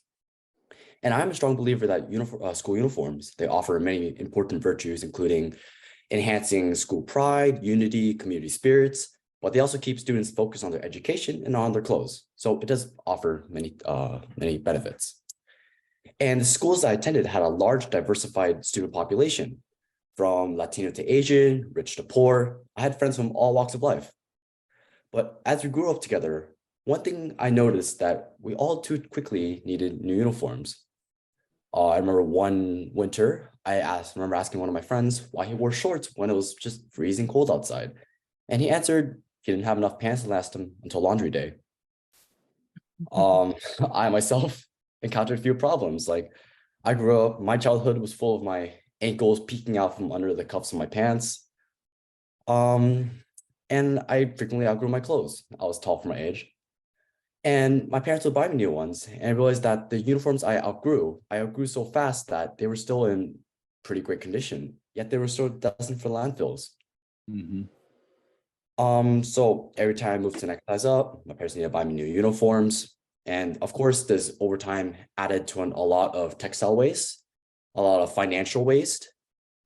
My own schoolmates were also wearing uniforms that didn't fit them properly, or they just didn't have the appropriate attire. So it was just a social problem, a financial problem, an eco problem. later on, after I found the program, I did some research. I looked into some environmental studies, and I found out that 22 million tons of textile waste is annually contributed to landfills. And each single article of clothing, like a polo t-shirt, for example, takes around 30 years to decompose, give or take. While they release greenhouse gases like methane into the atmosphere. I think we all know about that. How when things decompose, they add greenhouse gases and the effects of that. But yeah, so I thought this was a problem that could potentially be mitigated. On top of this, for a family in San Mateo, a set of uniforms annually would cost about $240. And the San Mateo has a diversified community across this broad spectrum of race and family economic status. So some families might not be as easily accessible. So in 2019, I took action by launching the Hope Uniforms program. HOPE standing for Help Our Planet Earth. It's an acronym. It's not just Hope Uniforms program. But I founded HOPE to address the critical intersection of educational, social, and environmental causes in my community. Hey. Sorry? I just said, hey, good job. Thank you. Thank you. But yeah, so I partnered with schools in the community, and we essentially collect gently used school uniforms from students and redistribute back to families who need them. And when they outgrow those clothes that we donated, also that we gave them, they could donate them the uniforms back and simply request the next size up from HOPE. And this creates like an eco-friendly cycle that the community helps support. During the COVID pandemic, I created a multilingual website to access the different families of different ethnic backgrounds. It's in English, Mandarin, Chinese, and Spanish. And to date, HOPE has implemented at 5 public schools in the San Mateo Foster City School District. We're starting to expand into another county. And since its inception, HOPE has received over 5,500 uniform clothings of donated clothing articles and provided over around 4,000 to the community. And we helped around 700 families in total since inception. And yeah, I'm a strong proponent of solving global problems by acting locally. And that's my story. Wonderful. It just resonates so deeply with Karnav's work, you know, of taking the carbon footprint step to reduce it. And we have so much awareness of burning fossil fuels in our cars that we look into our drawers and we see that the textile industry and fast fashion account for some astronomical amount of the carbon footprint out there in the world, you know, like 30 to 40% in some cases, depending on how much is transported and grown and wasted and thrown away. We probably won't be talking to Rahul Vizyan about, who was it that did the blue jeans and the Rahul, yeah. bags, but he described, he described how many gallons it takes to a pair of Levi's, right? It's like 40,000 gallons or something crazy like that. It's astronomical, the effects of the textile industry and the fashion industry. It's really, I think it's very in the news a lot recently. So it's something that's really taken, I think, growing awareness. And we do have one question from our audience from Roberta. You touched on it briefly, but what are your plans for the future? Yes, for sure. For the future. Well, I'm really passionate about servicing the community. I'm a Boy Scout in our local troop. So I'm really, I really do care about helping the community. So whatever I do in the future, I'm not set, I'm not concrete yet, set in stone, but I really do hope that whatever I do, it helps the community, benefits in a good social way. Right now, I'm helping my little brother. I'm helping him with his passion projects to help in the community. I'm trying to teach him what it's like to be a good citizen in society. That's a good term. Yeah. Love it. Yeah, I see your work, the HOPE being really scalable too, just like plants in classrooms. It takes a lot of effort, as you can see, washing and folding and cleaning and sorting and connecting. But I could not have done this without the help of Mr. Ochoa, the superintendent of San Mateo Foster City School District, the district I work with, and Mr. Perez, the community communications head. But yeah, they taught me, they helped me bring this program up. It's really grown since the past few years, and my passion project really has been a big impact in my life. We have one more question, Layla. Why don't you put it out there? Yeah, from Nico. They have 2 daughters and they send them to private school, both elementary and high school. And so they really feel the pain of uniform costs. Have you reached out to some bigger organizations? And I know that is a yes. I know you've reached out to Old Navy and some other big fashion industries. Have you reached out to organizations like the Catholic diocese? Because we know, private schools and religious schools do have a lot of uniforms. So if you haven't thought of that avenue yet, that's a good question/tip. Yeah, I really appreciate. I really appreciate it. I have thought about it. Religious schools, Catholic schools. Some of my friends go to Catholic schools. They're a bit different from public schools because their uniforms are more specific. They like the public schools where I lived, like multiple of the schools have the same code. Private schools, they have like crests, they have specific pants, like some of them they demand a specific brand. Interesting.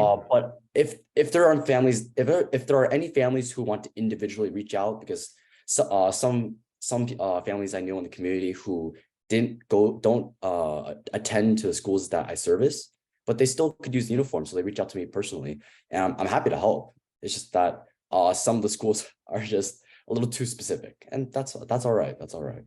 It sounds like so specific schools, you could get like a Maven mom or dad or kid to start their own program there within that one school, and they could take charge of it as their community service project, right? And hone it down. Yeah, it'd be really good. Well, I'm sorry to break off, Ethan. In the interest of time, we're going to move on, but I'm really excited by your work, and I want to do the shout out again to Nirvam Somani, who did the project Jeans, Blue to Green, taking the jeans and making them into sleeping bags too. He won't be able to join us today, but another incredible coincidence / synergy of the eco heroes putting together things that are so pressing in the environment and making things work with just very creative solutions to reducing our carbon footprint and helping with climate change.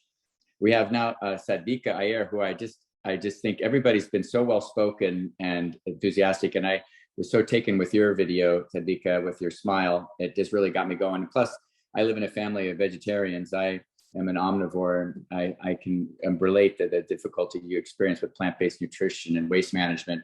So take it away and give us some information on how you were able to tackle that. Yeah, thank you so much. So hi, everyone. My name is Satvika Iyer, and I'm from California in the US. And I'm so honored to be part of this group of global change makers. And I'm so grateful for Action for Nature for celebrating our efforts to make our world a better place. It really helps a lot, and giving these youth an opportunity to speak is just so impactful. So action is the only way you can fight climate change and break that safety net that with 8 billion people on the planet, what I do doesn't matter. Our road to achieving a sustainable world can be long and overwhelming, but that also means that there's an extraordinary opportunity for all of us to act. If the problem is big, then there are so many avenues by which we can try solving something and make an impact. So I feel really hopeful by that. And climate change is an intersectional and universally pervasive issue. And that means that everyone has a climate story and a motivation. And just from hearing all of you, we can see that the source of inspiration just changes across so many people's different stories. So I'm feeling really inspired, and I wanted to share my story. So my experience actually begins with my school lunch line. Growing up Indian American, it was a struggle to accommodate my vegetarian diet.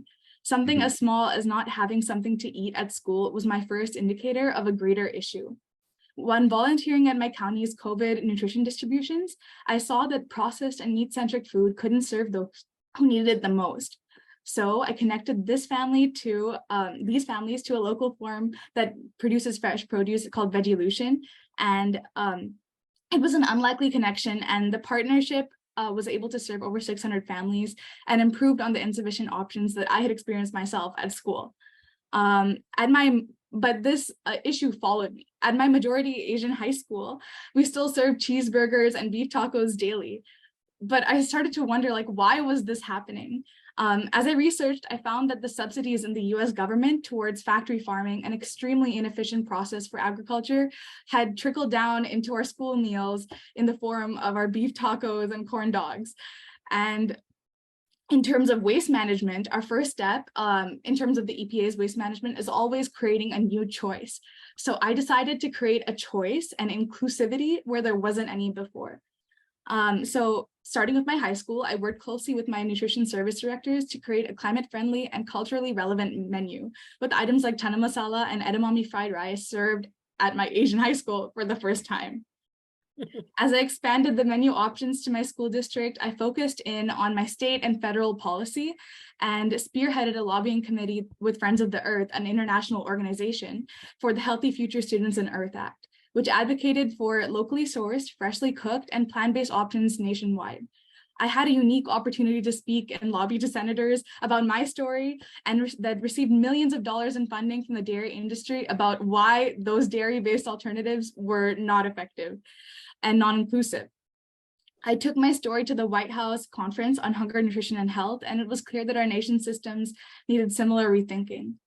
This youth representation and being in places that I probably shouldn't have been as a 15-year-old had a ripple effect, and our grassroots organization was able to host a listening session with the USDA, our policy suggestions mentioned in their 2023 Farm Bill, and approach to essential nutrition programs like the SNAP, Food Benefits for Low-Income Families, and WIC, Women and Children. Who would have thought that this could start with my school lunch? In the future, I hope to continue to intricately understand and change our current global systems from within, creating accessible food, water, and energy systems for all. To all the eco-heroes, I would like to remind you that we are leaders with a deep sense of responsibility towards our project, but it is our greatest responsibility to ensure that our project lives beyond ourselves. I have released guides to school districts and sample menu items that navigate the USDA's convoluted guidelines through Friends of the Earth and ensure that my project can be implemented across the nation and even the world. And thank you all for the opportunity, and I'm so honored to be here. I wanted to just highlight a few of the pictures here. So the first one is at the conference where I spoke about my experience bringing accessible food options to my school, and it was so interesting because I was at this roundtable conference and there were senators there, and it was Mary Gay Scanlon from Pennsylvania, and she was saying, like, I cannot believe that you did that from your high school, but it was something that I had to do without government support. It was something that was almost against what the USDA guidelines were.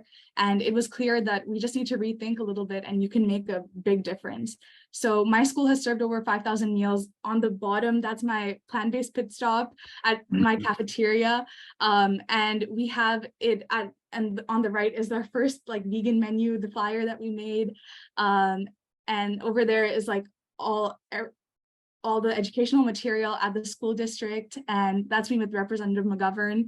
And at the top is my district nutrition coordinator, Kathy.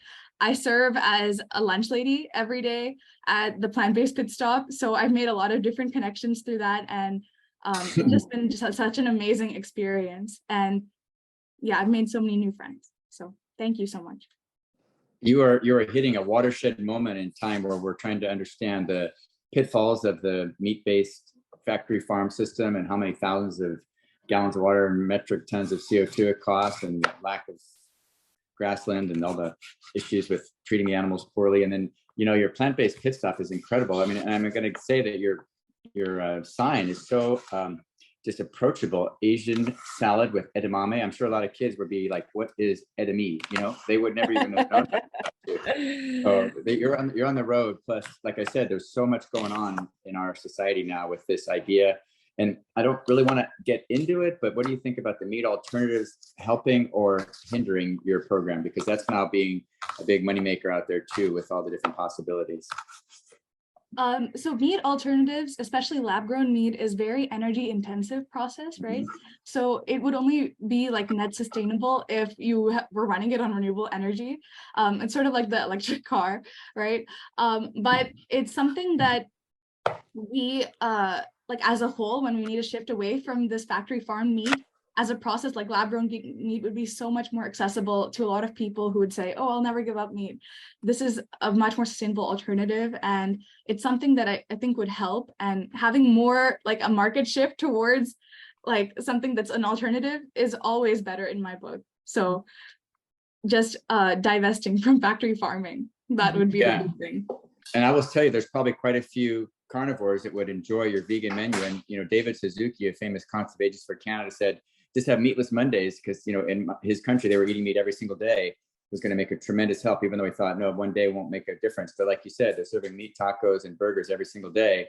One day, none. Just think of the waste and the savings, right? So then you're going to turn a lot of people onto this. I'm sure you have lots of questions. Layla, any other people in the audience? One quick question from Roberta, who, thank you so much, Roberta, for all your excellent questions throughout the program today.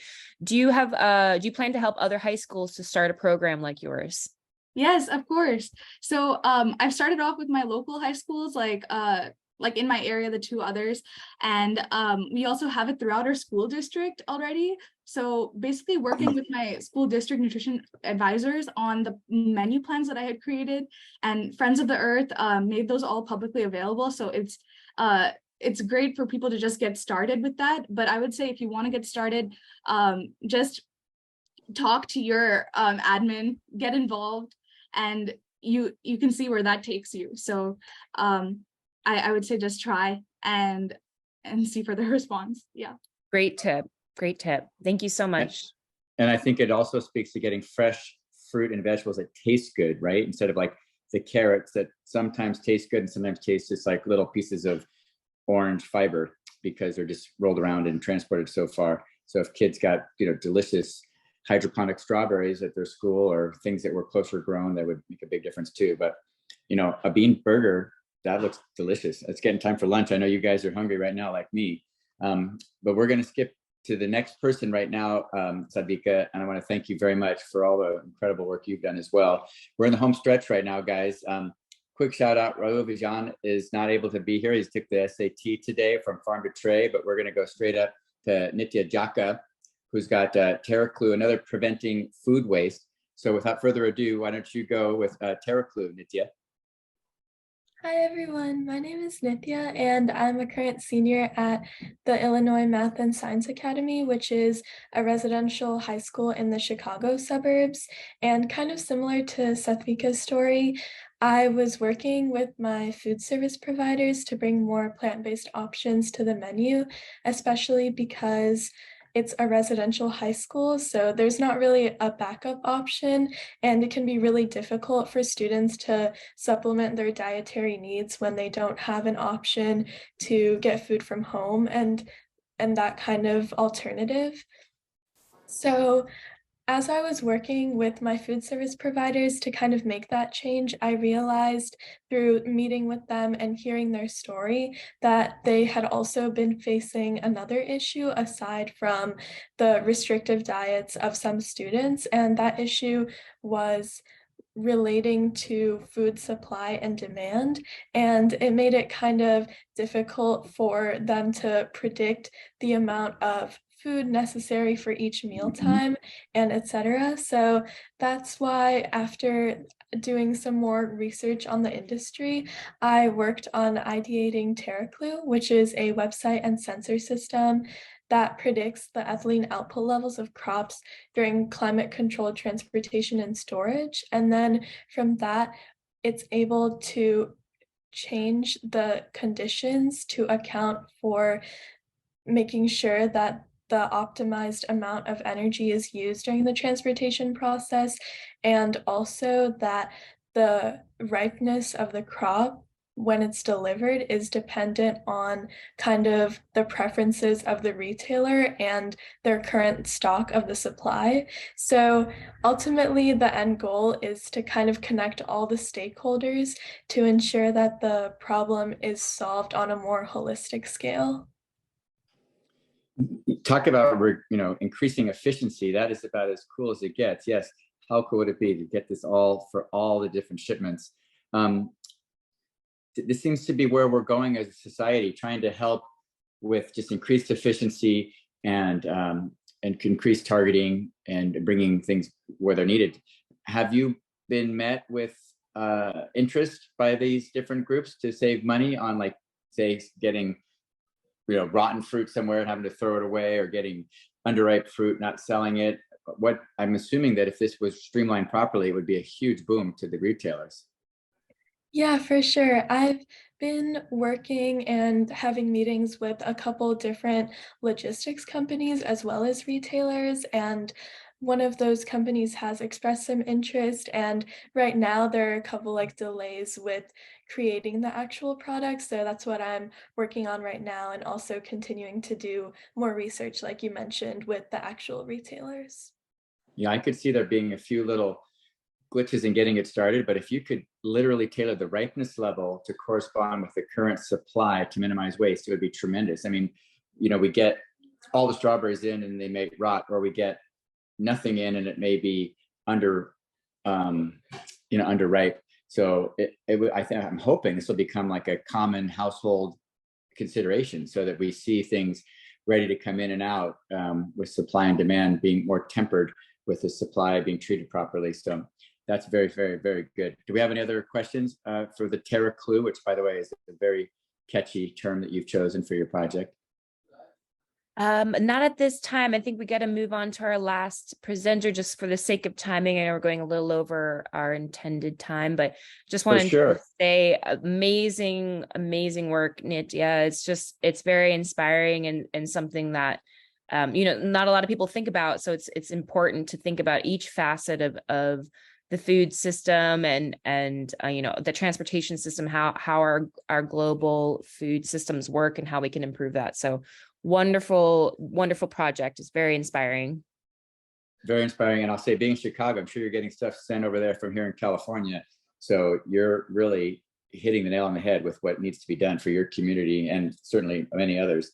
We're lucky to have Colin Shu coming up next. I believe Colin was just taking the SATs and decided that he still had time. I hope you weren't worried about us. We were just looking forward to receiving you like a catcher's mitt with a loving grasp and sharing what you've done, Colin. And congratulations on finishing your SATs. Homeless Heroes, another wonderful way to use food. And I'm from California, and I've worked in your school where you're at right now. And so I applaud you for trying to bring the delicious meals that your school provides to others. Go ahead and take it away, Colin. Yeah, thank you so much for the kind introduction. Hi, everyone. My name is Colin, and I'm from California. I founded Homeless Heroes, an organization with the dual purpose of both eliminating food waste and reducing food insecurity among unhoused people.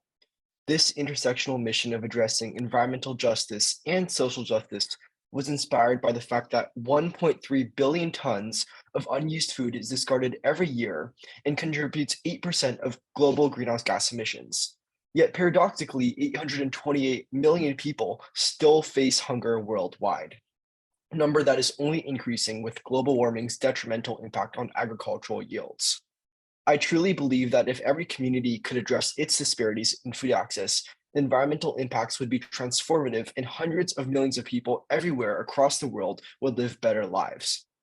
So today, Homeless Heroes has donated thousands of fresh, hot meals to homeless shelters from schools and reached hundreds of youth by educating them about the issues of food waste, climate change, and homelessness.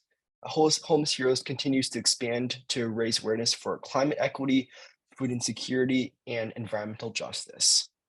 And finally, I just wanted to say thank you so much for Acting for Nature, for all your support, for all of the youth like me who are trying to solve so many of the problems that our environment and our planet faces today. Unbelievable. That's really, really good work. And can you speak to one or two of your encounters with some of the homeless individuals that were so appreciative of getting the food and all your work that you had to do logistically to get it there with all the guidelines, to make sure it's safe? Because I know that it's 90% safe, nearly 100% safe, but it has to be like seriously over, almost over scrutinized to make sure it gets there at the right temperature, et cetera. Right. Yeah. So from the role of this project, I learned a lot about kind of the conditions and the food that's already in homeless shelters, and how sometimes the food that they receive is not fully nutritious, or is not refrigerated, or is overdue. And those are issues that might not seem super big, but over the long term can result in a lot of health issues for homeless people and just exacerbate what they've already gone through. So many of the encounters that I had with some of the homeless clients at these shelters, they shared how happy they were just to get food that was safe and nutritious. For example, they hadn't had any dairy for about a month, and they were so happy to receive some of the extra pints of milk that we had from our school. And then in terms of the second part of your question, there was definitely a lot of, hurdles that I had to jump, specifically legally. I learned a lot about the process of how I can work with my school cafeteria to make sure that they aren't legally responsible, but also we are providing the homeless shelters with the best food and the most healthy food and most nutritious food. So that was really a little bit of a challenging process, but I'm really happy with the impact that we've made so far, and I'm really looking forward to kind of what we're going to reach and the impacts that we're going to have down the road as well. Oh, very well spoken. I mean, it lines up right with Sadvika and waste and many others. The huge hurdle that you're helping us to understand is that we can get the systems in place to get things from one person to another that can use it. Because many affluent schools in our area in California have wonderful food, but they don't have the infrastructure or the time. Everybody's rushing around to even compost it, let alone save it, or even put unused fruit in a bowl in the center of the classroom so that people can use it later. Simple steps like that. So I think that what you're doing is tremendous, and I hope more people in private schools and in schools with excess solid food can do this work with such innovation and positivity.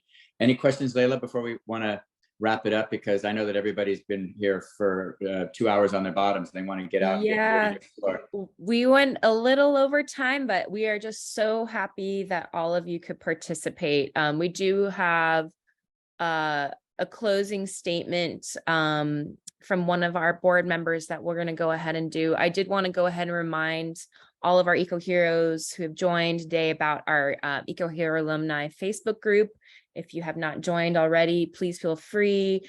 We want to make sure you guys stay in touch, especially this group. I will say there's so much wonderful crossover and learnings that you guys we discussed today and just noted on today that I think could definitely blossom into amazing partnerships and things in the future. So we encourage all of you to stay in touch with us as well as each other. So just the Facebook group is just one way of doing that. So I just wanted to remind you all of that. But again, thank you, everyone. And I'm going to go ahead and pass over our spotlight to Barbara, our wonderful board member.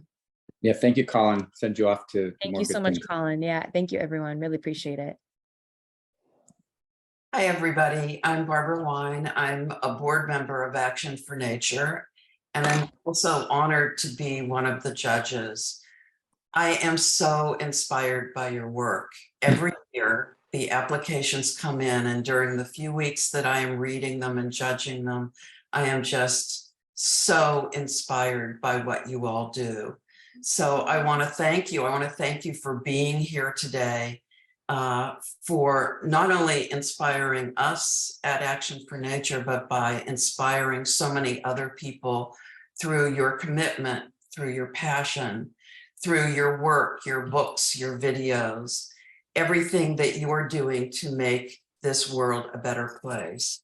You are educating people about so many things, from saving water and reducing waste and endangered animals and climate change, and you are advocating for your beliefs and your ideas. You are changing the world through very unique solutions, as we heard today. You're changing how we grow food, how we protect our food sources, how we share food with others. You are amazing and the leaders for the future. So thank you for being here. I do encourage you, as Layla just did, to join our Facebook group. You were all so engaged with each other and so respectful of each other. I hope that the conversation will continue. And for those other people who are joining us today, I hope you are as inspired as we are, and that you will go to our website, actionfornature.org, learn more about each of the projects, and find out how you can become involved in our organization as a donor or a volunteer. Thanks, everybody. Keep up the good work. Wonderful. Thank you so much, Barbara. Thank you, everyone. I think we're going to go ahead and just close it now. But again, please reach out in the future to each other, to us. I know that there were some questions we didn't get to, but just I think it was wonderful to hear from all of you. So thank you, thank you, thank you. Appreciate it very much. And thank you to Barbara and Chris and Beryl and the entire board for all you do as well for Action for Nature. Absolutely. One last shout out. Do what you can when you can, because you guys are so fired up. I don't want your booster rockets to give out on you. So let them recharge right now with a little walk in the sun, talk to the plants, talk to the animals, but most importantly, be aware that you're doing such good stuff and have fun with your friends and family, and keep up the fight, because you certainly are on the front lines of this work and doing amazing things. So thank you for all your efforts. Thank you so much. Everyone, take care. Thanks, Layla. Bye-bye. Thank everyone. Bye. Bye. Thank you for the opportunity. Bye. Thank you. Bye bye. Thank you, everyone. Bye. Thank Bye. Bye. you. Thank Bye, you thank to you. Spike the Big Dragon. Thank you, Leah. Thank you, everyone, from joining all across the world. Appreciate you.